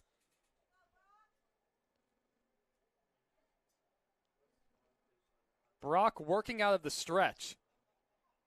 The young man emerging as a two-way player for the Lefties. His 3-0 is in there for a strike. Was able to talk to him during batting practice, and he did not start the summer as a hitter with the Lefties. Started off as just pitching and nothing else. But he kept himself sharp, make sure he was still swinging a bat every day, and oftentimes hitting by himself with a tee. That's on the outside corner, 3-2 the count. So the opportunity eventually presented itself where some position players ended up being cut early in the season. And so Mayer was able to fill a hole and get some regular playing time as a hitter. Good for the young man. The 3-2 pitch is a curveball that's way upstairs. That'll load the bases with nobody out. It'll bring up Nolan Austin. Walked in the first, hit by a pitch in the third, bounced out to short his last time up. So it looks like the Lefties will play the middle of the infield halfway. Walls is almost right in the middle of the dirt between the outfield grass and the infield grass. Nunez playing kind of back at second. And the corners are even with the bags.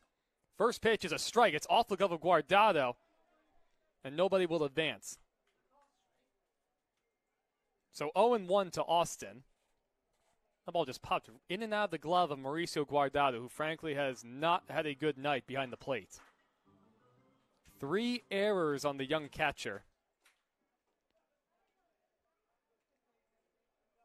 A couple of the errors, though, his instincts were perfect, but it comes down to execution, especially in a top 5 summer collegiate league in the country. The 0-1 at the knees, strike 2. Austin not a fan of it. It looked like a good pitch to me.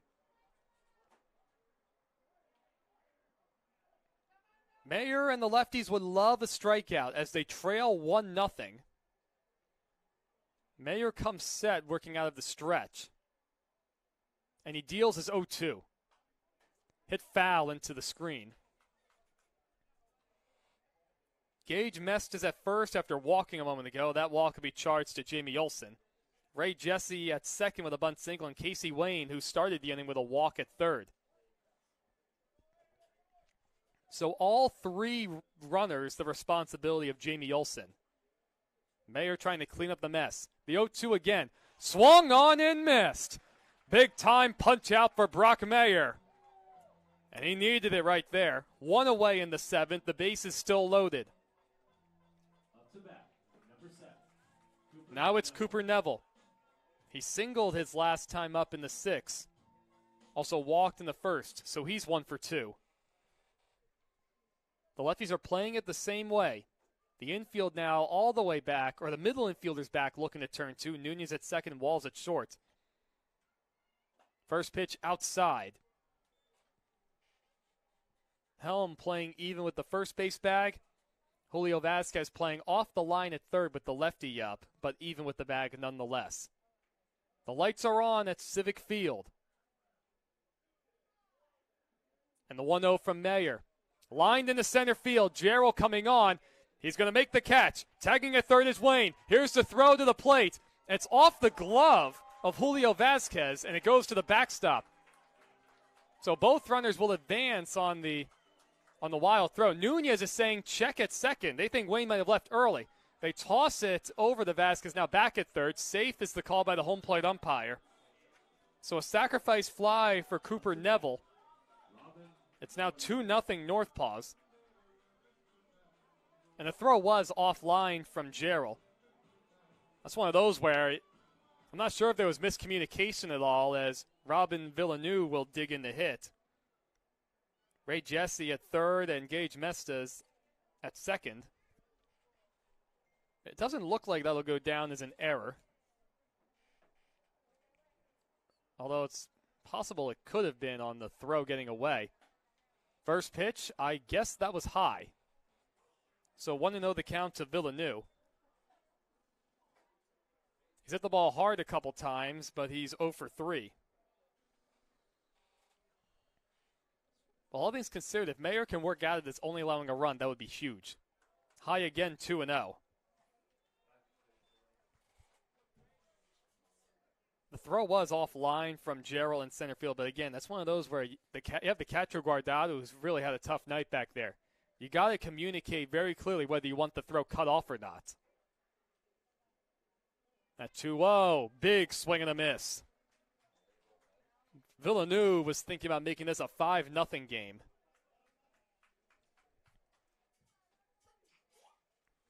Ray Jesse at third, Gage Mestas at second. A base hit would likely make this a 4-run game. Mayer having other ideas. His 2-1 with the first base open is popped up. Right side of the infield, Nunez says he has it. Backpedals into shallow right field. He makes the two-handed catch. That retires the side. So the North Paws do push a run across after loading the bases with nobody out. Some big-time pitching from Brock Mayer to keep the damage at just 1, allowing the one inherited runner. See if the Lefties can get some offense going and clean up the base running as they trail 2-0 as we stretch at Civic Field.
It's a new pitcher for the North Paws. Liam Reynolds will take over with his team leading 2-0 over the Lefties.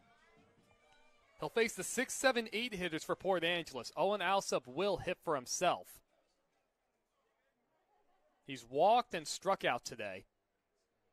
Reynolds out of the windup. The first pitch is on the outside corner. Really tremendous pitching from Brock Mayer to clean up the bases loaded and nobody out mess from Jamie Olson. Only allowing one inherited runner to score. In the dirt, 1-1 the count. This is Reynolds' 10th game of the season, all out of the bullpen. The rising senior at Niagara University. And a meeting on the mound. Ray Jesse going out to talk to Liam Reynolds. I wonder if he was crossed up.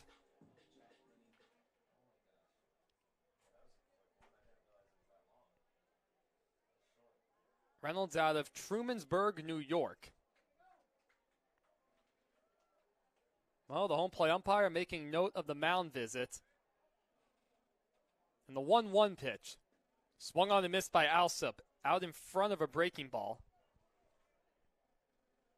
Ethan Young waits on deck. He will hit for himself.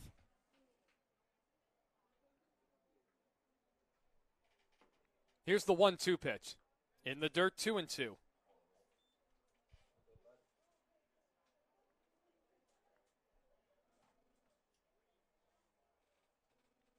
Shadow's still a bit of a factor.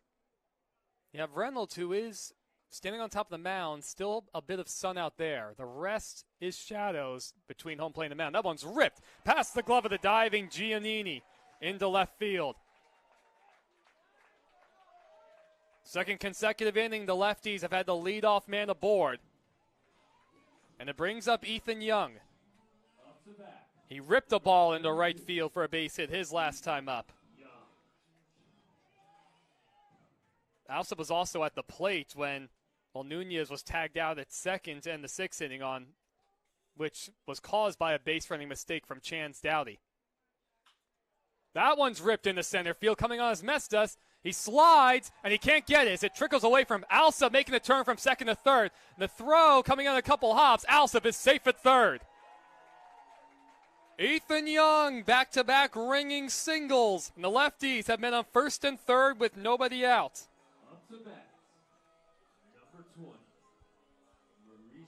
And now it's Mauricio Guardado. A bunt single for him his last time up in the fifth. He's 1 for 2. Trying to redeem himself after a tough day behind the plate, making 3 errors. As he takes a quick look at his scouting card, or whatever the heck that thing is. A short lead from Young at first. The first pitch is inside. It gets away from Jesse, and Young is in at second base.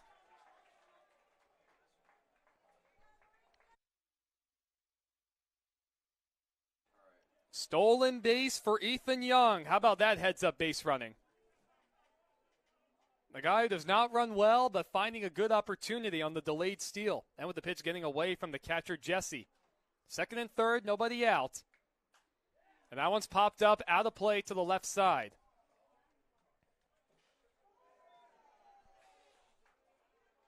So 1-1 the count as Liam Reynolds gets a new baseball.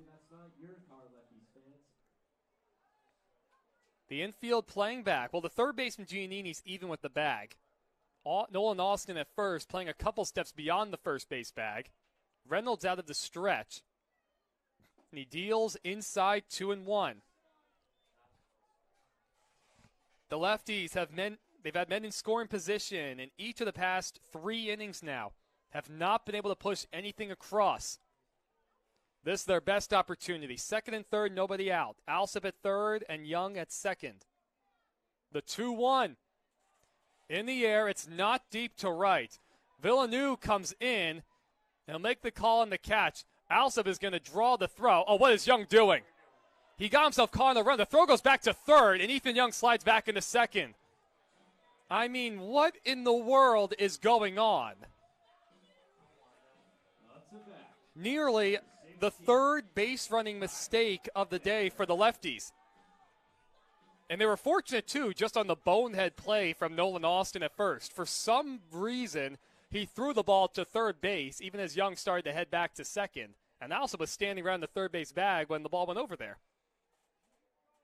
So 1 out after all that hullabaloo. And that one's right down the middle for a called strike to Kyle Becker. Becker hitting for himself. He's 0 for 2 today. Popped out to third his last at bat. So Guardado unsuccessful getting the man in from third. You need at least something here if you're the lefties. Right there for a called strike 2. Becker not happy with the call. I'm not sure why. It looked like a good pitch to me. Well, he's behind 0-2. Got to get something in play. Reynolds deals the 0-2, inside 1-2.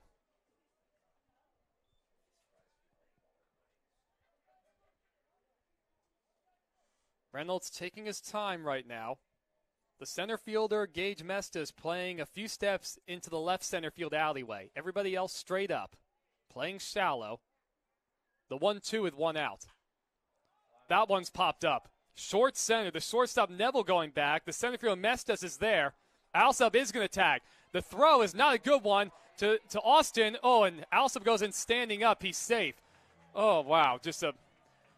Oh, goodness me. A sacrifice fly for Kyle Becker and a break for Owen Alsop. I don't blame Acker one bit for sending the runner from third. Alsop does not run well, but for some inexplicable reason, Gage Mestas in center just lobbed the ball in, and then Austin cut it off, and his throw was not in time. Sacrifice fly for Kyle Becker. It's 2-1 Northpaws in this very ugly game right now. Swung on and missed by Isaiah Walls. He goes after a low changeup. Young remains at second. I mean, I'm running out of explanations for certain things. The defensive mistakes, the base running. The lefties only trail by 1. 2 outs in the bottom of the 7th. Walls hit the ball hard his last time up. Curveball just high. No action in the lefty bullpen, so we'll be seeing Mayer come back out. And it looks like the Northpaws bullpen is quiet. A base hit could tie it. The 1-1, high 2-1.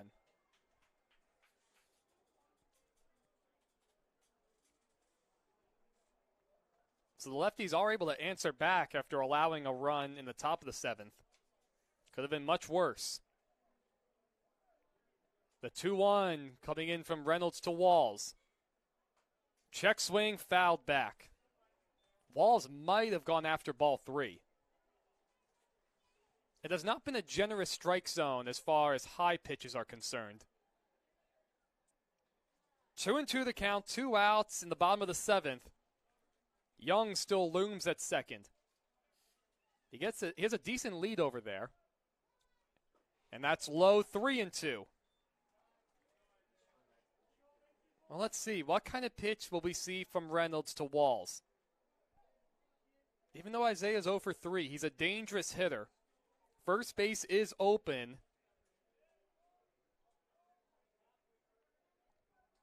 Here is the 3-2.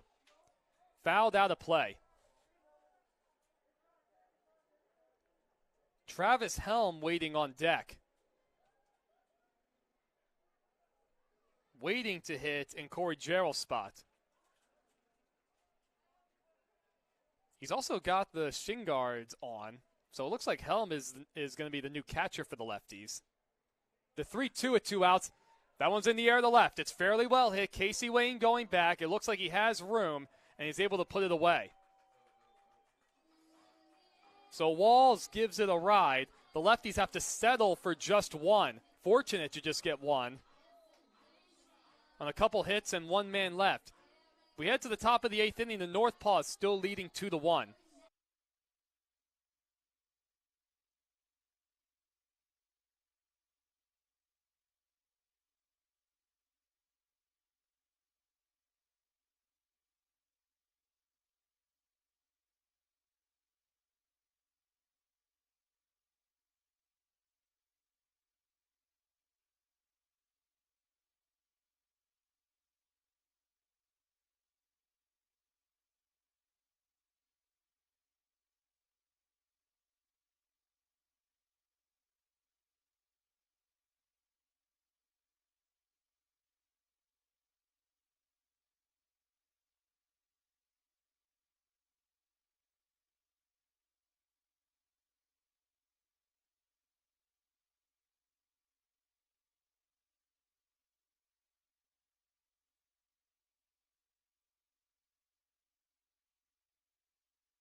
Well, Brock Mayer only gets set in the windup with his familiar rocking motion, dealing to Joey Barron, as that one's popped up out of play to the left side. Really good job in the top half of the 7th from Brock Mayer, coming in with bases loaded. Well, coming in with a 2-0 count in second, third, nobody out. Losing the previous batter on a walk, which is charged to Jamie Olsen, but then only allowing one inherited run. Really huge to keep the lefties in it. 1-1 the count to Barron. He reached on an error from Owen Alsop at first and is also walked. The 1-1 from Mayer out of the windup. That one's ripped and caught at first base by Mauricio Guardado. One of a whole bunch of changes in the field for the lefties, as Drew Giannini will dig in. Anyway, here are the changes in the field. Mauricio Guardado moves from the catcher spot to first base. Owen Alsop moves from first to right field. Kyle Becker moves from right field to center. And Travis Helm is in playing catcher and hitting in the second spot in place of Corey Jarrell. So Jarrell's the one out of the lineup. Mayer out of the windup, and the 0-1 is swung on and missed by Giannini.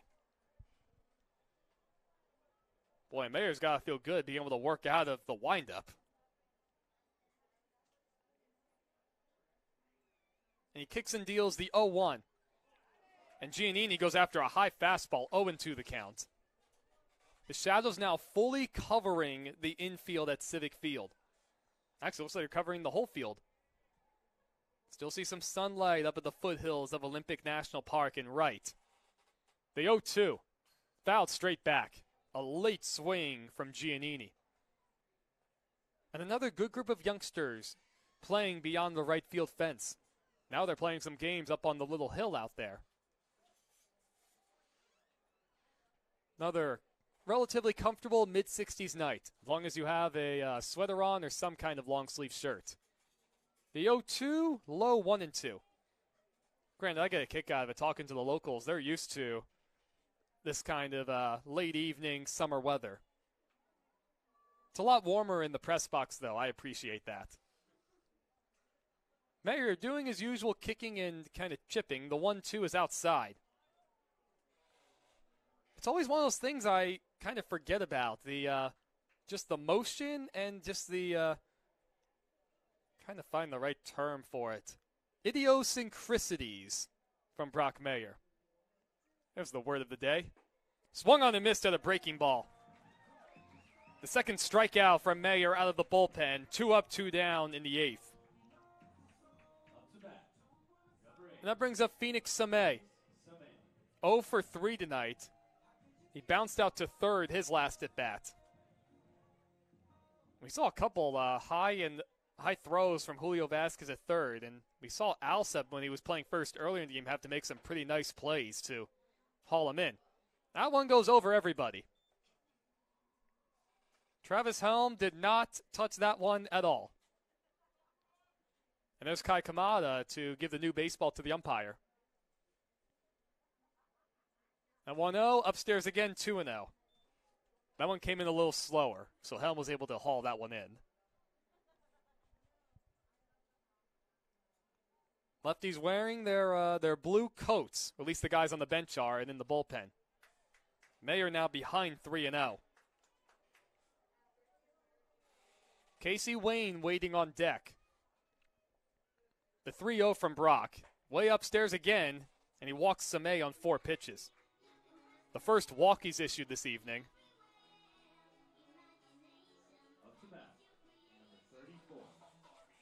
And Casey Wayne will hit for himself.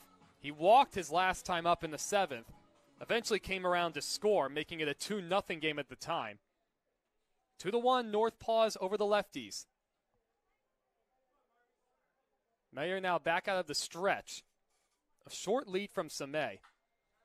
And Wayne hits that one fairly well to left center. Dowdy is out, and it's going to be the center fielder, Kyle Becker, who's able to make the play along the wall. Boy, that ball really did carry well. Wayne just missed that one. And that retires the side. We're through 7.5 at Civic Field. The Lefties trailing 2-1. See what they can do with 6 outs to play.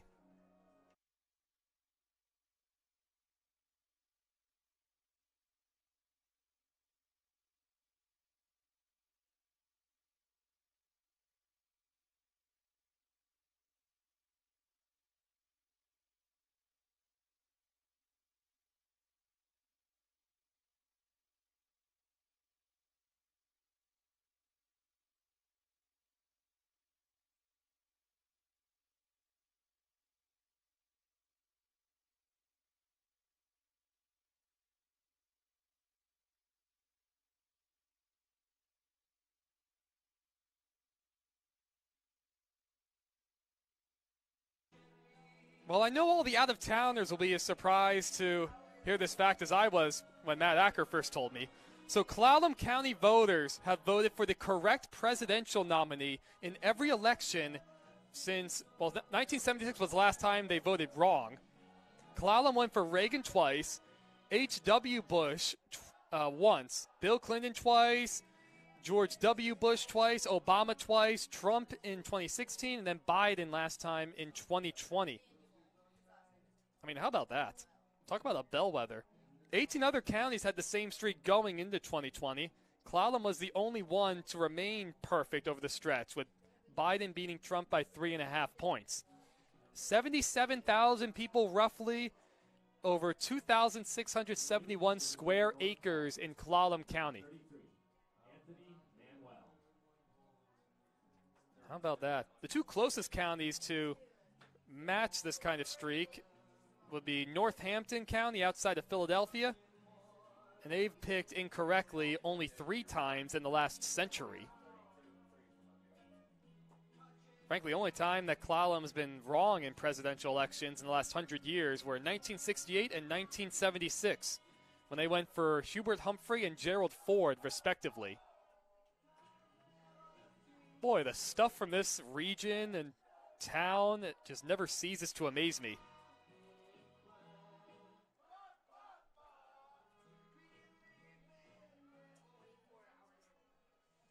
Up to bat, number 40, Travis Helm. So Travis Helm will settle in for his first at-bat tonight, coming in as a defensive replacement to play catcher. He's batting in the second spot in place of Corey Jarrell.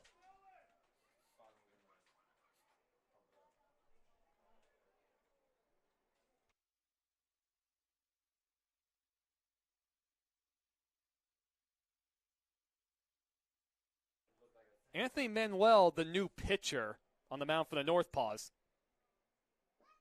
2-1 is our score. First pitch is low, 1-0. Oh, there's Anthony Manuel. There's Anthony Manuel. He's listed as a third baseman. Low 2-0 the count. He's listed as a third baseman. He's been much better as a pitcher, though. And that ball's hit well out to left field. That's fair down the left field line. Wayne over to dig it out of the corner. Helm takes a turn out in the second. The throw in. Oh, he dives and he's safe. Travis Helm does kind of a fish flop of a dive in the second base. He barely got his hand in. The first extra base of the day for the Lefties. That's a good way to greet Manuel out of the bullpen. No wonder I couldn't find Anthony at first. He was listed under the position players. Out of Antioch, California for the 5'11", 210-pound right-hander out of Los Medanos College. 7th game of the season, 8 total innings. Well, he's had his chances as a hitter, so I guess he's been a two-way guy. Showing bunt and bunting that one foul towards the Lefties' dugout is Roberto Nunez. We saw Roberto a couple days ago, or 3 days ago, with a successful sacrifice attempt. He's capable of doing it. Well, there's Earl Smith in the first base coach's box. Barry Landry in the first base box. Nunez does not square. He takes a breaking ball on the inside corner. Not a fan of that call is Nunez. Robin Villeneuve playing very shallow and right. So 0-2 the count. And here's the pitch from Manuel. Low 1-2. Helm over at second. The Lefties have to be able to manufacture this run. Trailing by 1. Long looking from Manuel out of the stretch. And he deals. Down and away, 2-2. Tried to sneak a fastball past Nunez. Roberto on far more than one occasion. Coming up clutch in big situations late for the Lefties. Trying to do it again. The 2-2 hit hard towards the hole on the left side. Backhanded by Neville. They throw over to third, and Helm just ran himself right into an out. I have no idea why Travis Helm would try and take third base there. So Nunez at first with a fielder's choice. I mean, that's one of those as fundamental as it gets. If the ball is hit to your right on the ground at second base, you do not go. You wait for that one to get through. The fourth mistake of the night for the Lefties on the bases, the third one leading to an out. And it brings up Vasquez, who takes high. Well, Manuel is not quick to the plate. And Nunez has stolen 9 bags. That one's hit hard through the hole on the left side for a hit. Nunez will stop at second. Well, for right now, that out at third base looming a bit large. It could have put men on first and third with one out. 6-5 on that put out a moment ago for those keeping score at home. So Nunez up to second. Vasquez is now 1 for 3. And it brings up Chan's Dottie. He singled his last at bat. No, excuse me, hit by a pitch his last time up. Hits that one over the third. Over the glove of the third baseman, Giannini. Nunez is being waved home, and the throw goes back into second base. Safe as a call at second. Nunez, a head-first dive into the plate. Chance Dowdy delivers for the Lefties. He's just tied the game at 2 in the bottom of the 8th inning.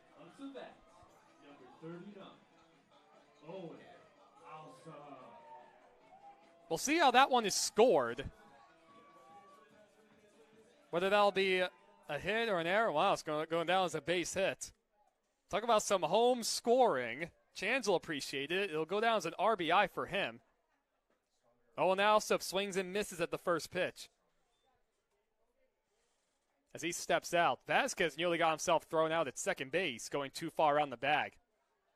Not a good play from Casey Wayne in lefty. The ball kind of died out there. The grass a little thicker in the outfield. That one bounced towards the hole at third. Neville gets it. He tosses over to third. So Vasquez retired. Just hit way too deep in the hole to try and think about a double play. So Neville just goes to where his momentum took him. 6-5 on the putout. Second 6-5 putout this inning. Dowdy up to second, also up to first on the fielder's choice. And it brings up Ethan Young. He's 2 for 3 tonight, absolutely scalding the last 2 pitches he's seen. Chance to give the Lefties the lead. Young swings and misses at a first pitch fastball. Dowdy at second, Alsop at first. And Chance does run well. The Northpaws have to respect the power of Young. The outfield playing fairly deep. 2-2 is our score as Young takes low. And Chance better be careful at second base. You had the shortstop Neville coming in behind him, hoping for kind of a daylight play from Anthony Manuel on the mound. Manuel comes set, and here's the 1-1. Young takes outside. Young has really been coming along nicely, working on a lot of stuff in batting practice. Mechanical stuff and some things with approach. And he's hit the ball hard twice tonight. A long looking from Manuel as he comes set. Short lead from Dowdy at second. 2-1 is hit high in the air on the infield towards the Lefties' dugout, and it's going to get out of play and over the box seats. Oh, and there goes a big group of young teenagers to go after that foul ball. They are determined to find it. Not sure if it stayed in the yard either or if it bounced on the race street behind us. 2-2 the count now to Ethan Young. Dowdy at second, Alsop at first. Chans singling home Roberto Nunez a moment ago to tie the game. Can Young give the Lefties the lead? The 2-2. Bounced foul. Look out by the lefty dugout. Looked like that one got a piece of Wes Penninger. It didn't. It ricocheted off the wood, not very sharply. Wes, the funny, clumsy man from Texas, ends up wearing that one.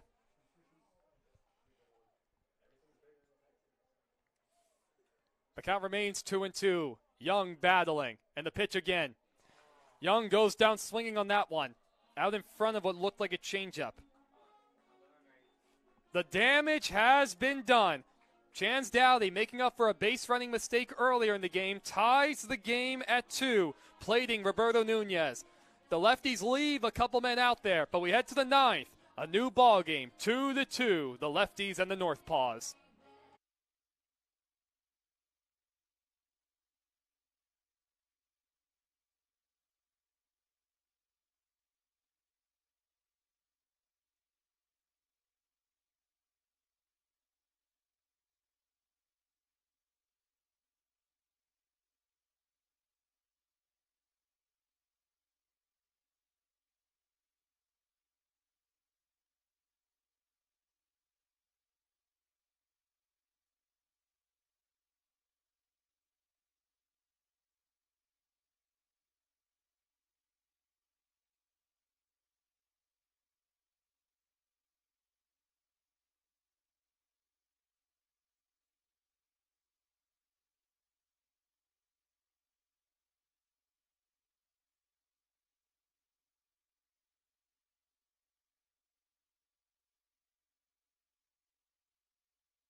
(9-1-2) coming up for the Northpaws in a tie game in the 9th. Ray Jesse, Gage Mestas, and Nolan Austin.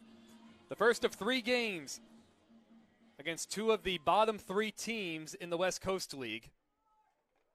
Somebody's going to prevail tonight. Brock Mayer back to work for his 3rd inning out of the bullpen. Out of the windup, a high bounce over the 3rd. Vasquez gets on the big hop. Plenty of time, and he throws a strike over the 1st.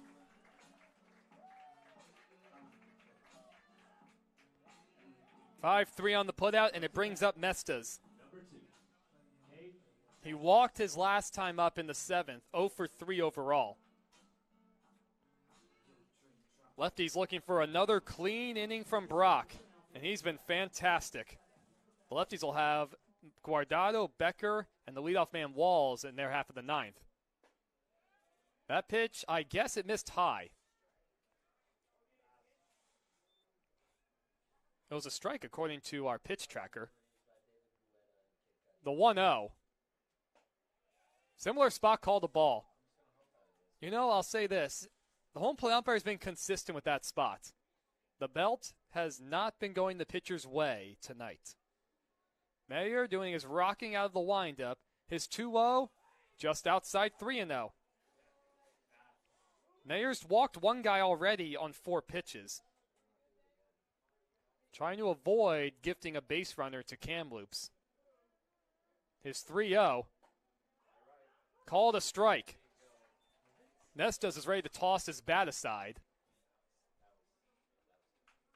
A little bit of sun still showing on the houses going up the hill in center field. Same with Olympic National Park. The 3-1. Lifted in the right. It's not deep. Alsop has it lined up, and he makes the grab off to his side. Good work from Mayer, able to recover after falling behind 3-0. Now it's Nolan Austin. He struck out his last time up, 0 for 2 today after walking in the 1st and being hit by a pitch in the 3rd. He bats with 2 outs and nobody on base. Mayer and the Lefties trying to send this to the bottom of the 9th with a chance to win it. First pitch curveball, a little inside.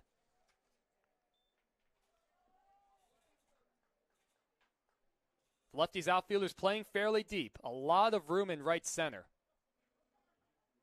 That 1-0, called a strike. No, that one hasn't been a strike throughout the night. Granted, I mean, I think according to our pitch tracker, it is a strike. She says yes. The 1-1, curveball in there, strike 2. Back-to-back pitches, Austin not pleased. Mayer now in control. 1-2 the count. 2 outs in the top of the 9th. 2-2 is our score. Mayer feeling himself right now. He rocks and he kicks and deals. His 1-2 pitch. Just high, 2-2. I think right now, part of what the umpire calls a high strike or not is about how the catcher receives it. Here's the 2-2. Breaking ball hit sharply over the 3rd. Backhanded by Vasquez. Couple crow hops, plenty of time to throw out the runner. Good stretch from Mauricio Guardado. Brock Mayer, fantastic. 3 innings out of the bullpen for the Lefties. 1, 2, 3, he sets down the North Paws. We head to the bottom of the 9th inning at Civic Field. The Lefties, let's see if they can get their first walk-off win of the summer.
The last of the 9th at Civic Field.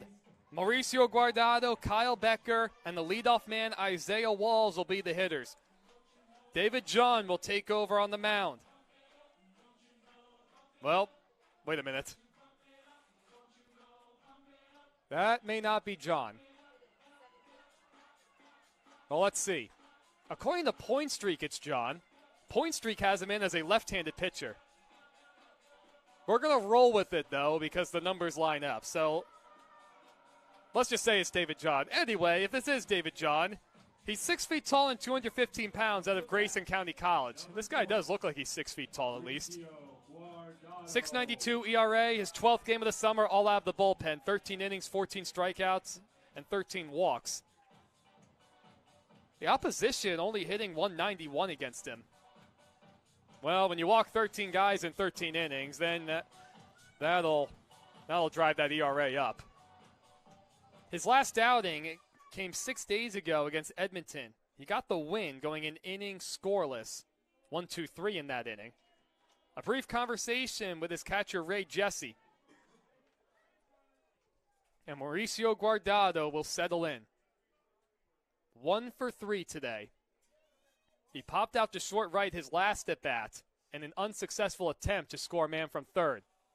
Outside 1-0 for the side-winding right-hander. Boy, John really drops down low in his delivery. Out of the stretch, and Guardado lifts that foul into the screen.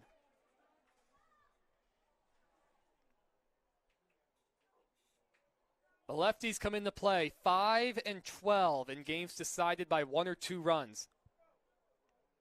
This is the third home game this year where they've had the opportunity to win via walk-off. Inside 2-1. They have not been able to do it so far this summer. They need a base runner. Trying to send everybody home happy. And that 2-1 is ripped into right field. Right at Robin Villeneuve. Took kind of an awkward route to go get it, playing it off to the side. Hit hard by Mauricio. 1 away nonetheless. Now it's Kyle Becker. Becker only appearance tonight, a sacrifice fly to short right field, initially making the score 2-1. On the inside corner. Becker not a big fan of that one. Isaiah Walls waiting on deck, and he'd love to have a man aboard. Just inside 1-1. The North Paws have been peppering Becker in, at least in both of his at-bats. Everybody straight up. Giannini on third, playing right on top of the bag and the line. Becker late on that fastball. He's behind 1-2. David John coming set. His 1-2 with 1 out is low. Can the Lefties get a base runner? Can they find the will to come out on top in a tie game late? The 2-2. Lifted foul out of play. Look out, cars. We might have heard a car get hit earlier on a foul ball. I know it wasn't mine, just based on the trajectory. Mentioned earlier when the West Coast League Commissioner Rob Nair was on the air. Made sure to use some cars to block mine. The 2-2 again. Fouled straight back. That one was coming my way. As Walls goes to collect the foul ball. The outfield as straight up as you could ask for. The sun almost setting at Civic Field. That one's on the ground to first. Austin stays down on it, goes down to a knee. He takes it to the bag himself. 2 away in the bottom of the 9th, and it's left to Isaiah Walls. Came into tonight's game scorching hot. He's 0 for 4. He's hit a couple balls hard tonight. A righty-on-righty matchup. And that one, a late strike call from the home plate umpire. He hasn't been calling that borderline high strike all evening. John does not look like a fun guy to face for a right-handed hitter. That curveball comes back on the inner half, 0-2. Walls needs to battle now. At least put something in play on the ground with all that speed.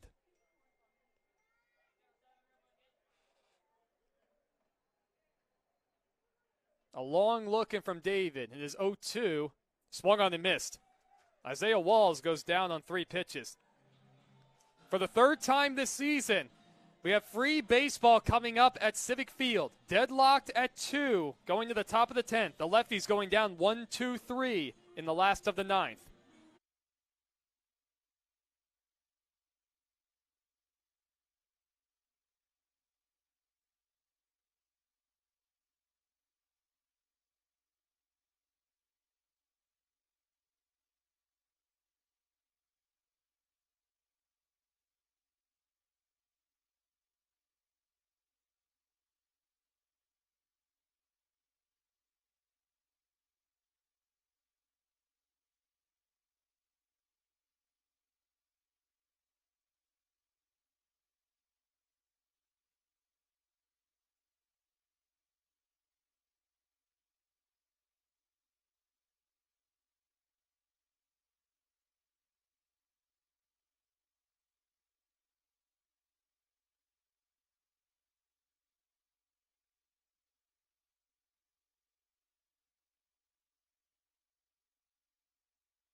Brock Mayer back out to work his 4th inning out of the bullpen.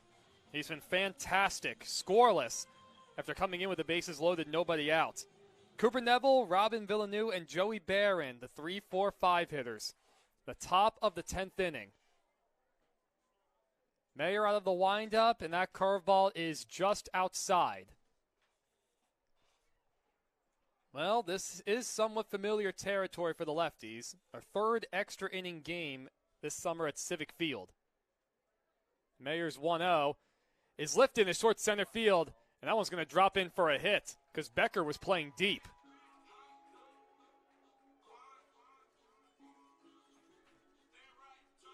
Just the 2nd hit allowed by Brock, and that'll bring up Robin Villeneuve. Robin's 0 for 4 tonight. The Lefties will set up to turn 2. Lefties 0-2 in extra inning games.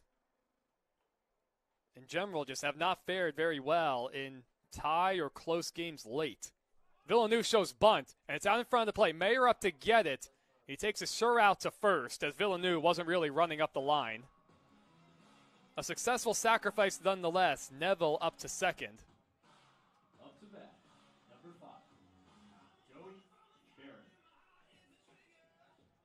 And now it's left to Joey Barron.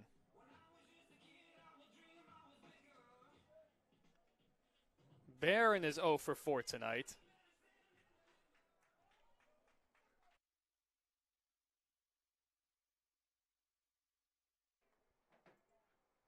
So 1 out now. The go-ahead run for Kamloops at second and Neville. The first pitch curveball stays outside.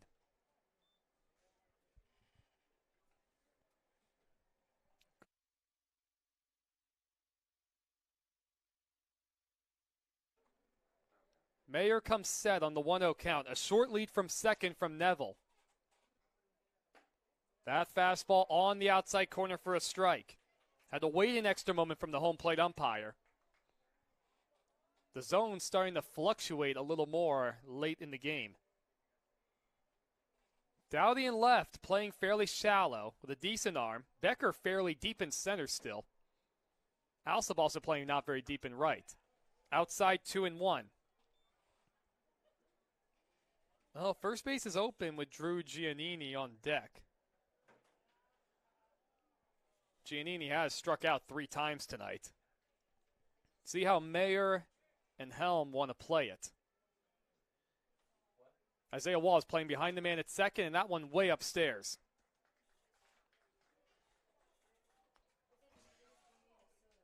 A couple different times that Mayer's had to fight his command ever so slightly. Behind 3-1. Do not want this to be too good of a pitch to Barron, especially with a base open. Well, he comes set. A deep breath from Brock, and his 3-1 is a breaking ball outside. I don't think he wanted to take any chances with Joey at all. It's the third walk issued by Mayer. Puts men on first and second with 1 out. And now it's Giannini. He reached on a fielder's choice error from Mauricio Guardado. And here comes Matt Acker. And it looks like we're going to get a pitching change at Civic Field. Yep, you can see the new guy coming in from the right field bullpen. So the night is done for Brock Mayer. Fantastic through 3 1/3. Neville at second and Barron at first are his responsibility. We'll introduce a new pitcher in just a moment. 2-2 in the top of the 10th.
With the game on the line in the top of the 10th inning, first and second, 1 out for the North Paws. Matt Acker turns to Wes Penninger out of the pen. The 6'5", rising junior, newly converted pitcher out of Utah Valley University. His 12th game of the summer. He's gone 16 innings, 18 strikeouts, 13 walks. Well, his last outing came against the Bend Elks just 3 days ago. He recorded a single out and allowed an unearned run to score on a base hit. Wes has a good arm, and he could use a double play ball from him. And the batter will be Drew Giannini. He has struck out each of his last 3 at-bats. Has not seen the ball well tonight. Penninger hoping his struggles continue. Slide step, and that's way inside. Nearly got a piece of Drew. Cooper Neville at second with a bloop single to start the inning. Cooper Neville sacrificed him up to second, and Joey Barron walked. Then Brock Mayer was removed in place of Penninger. Neville shortly off of second, and that one's down and in again to the left-handed hitting Giannini. The lefties are set up to turn 2 in the middle. The shortstop Walls trying to keep Neville close. Couple looks from Penninger, and he deals down and in again. West falling behind 3-0 after coming out of the pen. We have Phoenix Samay waiting on deck, and you wonder if Giannini will get a green light. The 3-0, Penninger needs to find his command. He has missed down and in with each of his first 4 pitches, and none of them were particularly close. Up to third goes Neville, to second goes Barron. Nowhere to put him for Wes Penninger. He needs to bear down right now. Whatever adjustment he needs to make, mechanical or whatever else. Phoenix Samay walked his last time out, 0 for 3 tonight.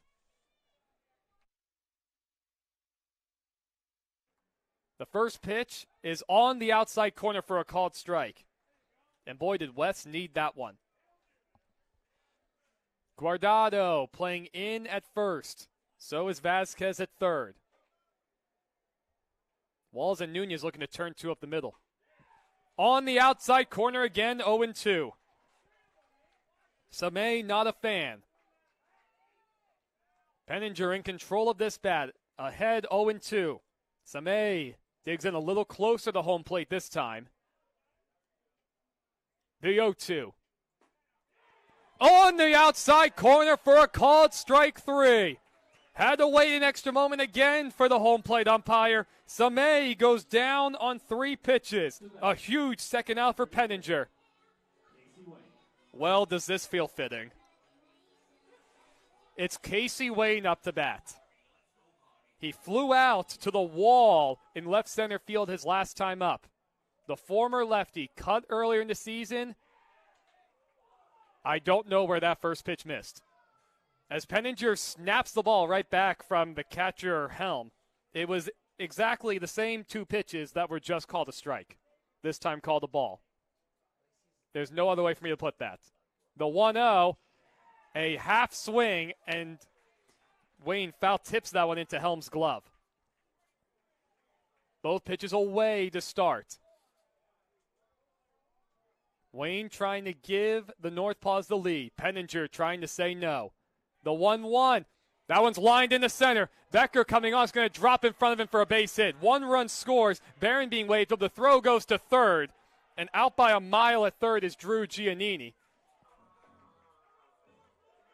And the home plate umpire says the second run does score. So Barron came across the plate before the tag out at third. Jeez, how about that?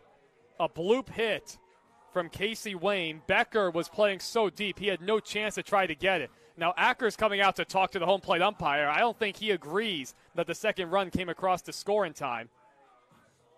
Now granted, if we had access to instant replay, well granted, if theoretically on YouTube we could go back and actually see for ourselves. Looks like Acker's starting to walk away now. He's not pleased that the second run was counted as being scored. So it's 4-2 Northpaws over the Lefties.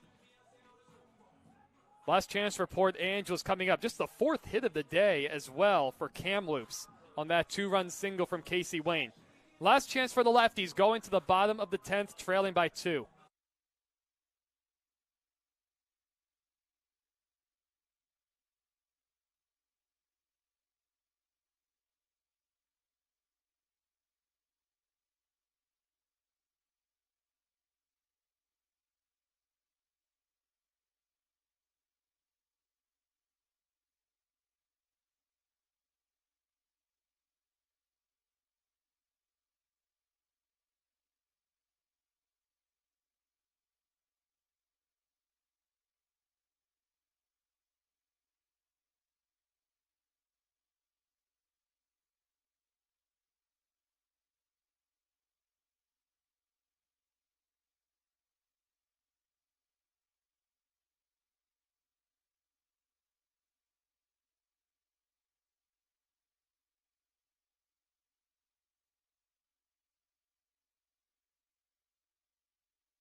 So David John will get back to work on the mound. Thanks to the 2-run single from Casey Wayne, the North Paws leading 4-2. The first pitch is a little outside to Travis Helm. Travis is 2 for 2 today coming off the bench. He doubled his last time up. He gets that one off the hands, back out to short. Neville stays down on it in time over the first. The lefties trying to avoid falling to 0-3 in extra inning games. Well, they're at a good part in the lineup to do it. They need base runners, and it brings up Roberto Nunez. He reached on a fielder's choice his last time up. He singled back in the first, walked a couple times, so he's 1 for 2. Curveball a little inside. Close pitch, just looped the plate. Julio Vasquez waiting on deck. John trying to pick up the win on the mound. Check swing, hit foul.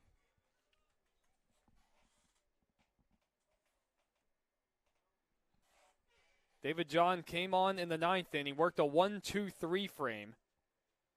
Looking to finish off the lefties. Soft bouncer, past Earl Smith at third. 1-2 the count. The lefties trying to avoid dropping their 7th consecutive game.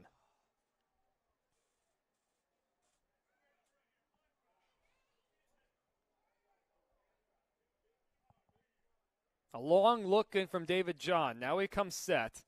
His 1-2 with 1 out. Breaking ball ripped into left field. That's in for a base hit. Roberto Garza Nunez continues to rake, his 2nd hit of the night.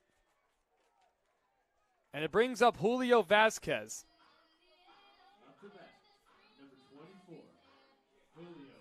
Julio singled his last time up. 1 for 4 today. He represents the tying run. Lefties desperately need Vasquez to get on base. A good rip at that one as he fouls it back. Let's go, lefties. Julio just 1 extra base hit coming into play. Boy, how about if he goes deep right here? Short lead at first from Nunez, and he pops it up. The foul right along the first base line. Nolan Austin comes in, and he's able to hang with it and make the catch in fair territory. Vasquez frustrated, he goes back to the dugout. The lefties down to their final out. And it's Chance Doughty. Chance swung a hot bat coming into play. And he singled his last time up to tie the game at 8. Or excuse me, tying the game in the 8th inning, tying it at 2. So he takes a fastball outside. Jan singling home Roberto Nunez on the ball through the hole on the left side. Now he needs to get on base to keep the lefties alive. Foul ball, 1-1.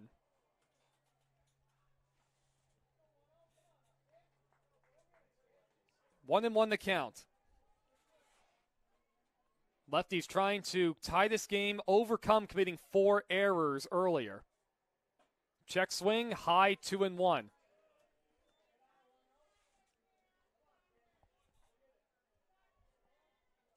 Owen Alsop waits on deck. The flags completely quiet in right field. No breeze to speak of. Slide step, and that 2-1 is swung on and missed. Doughty might have been a bit surprised from the quick delivery from David John. The lefties down to their final strike. 2-2 the count to Chance Doughty.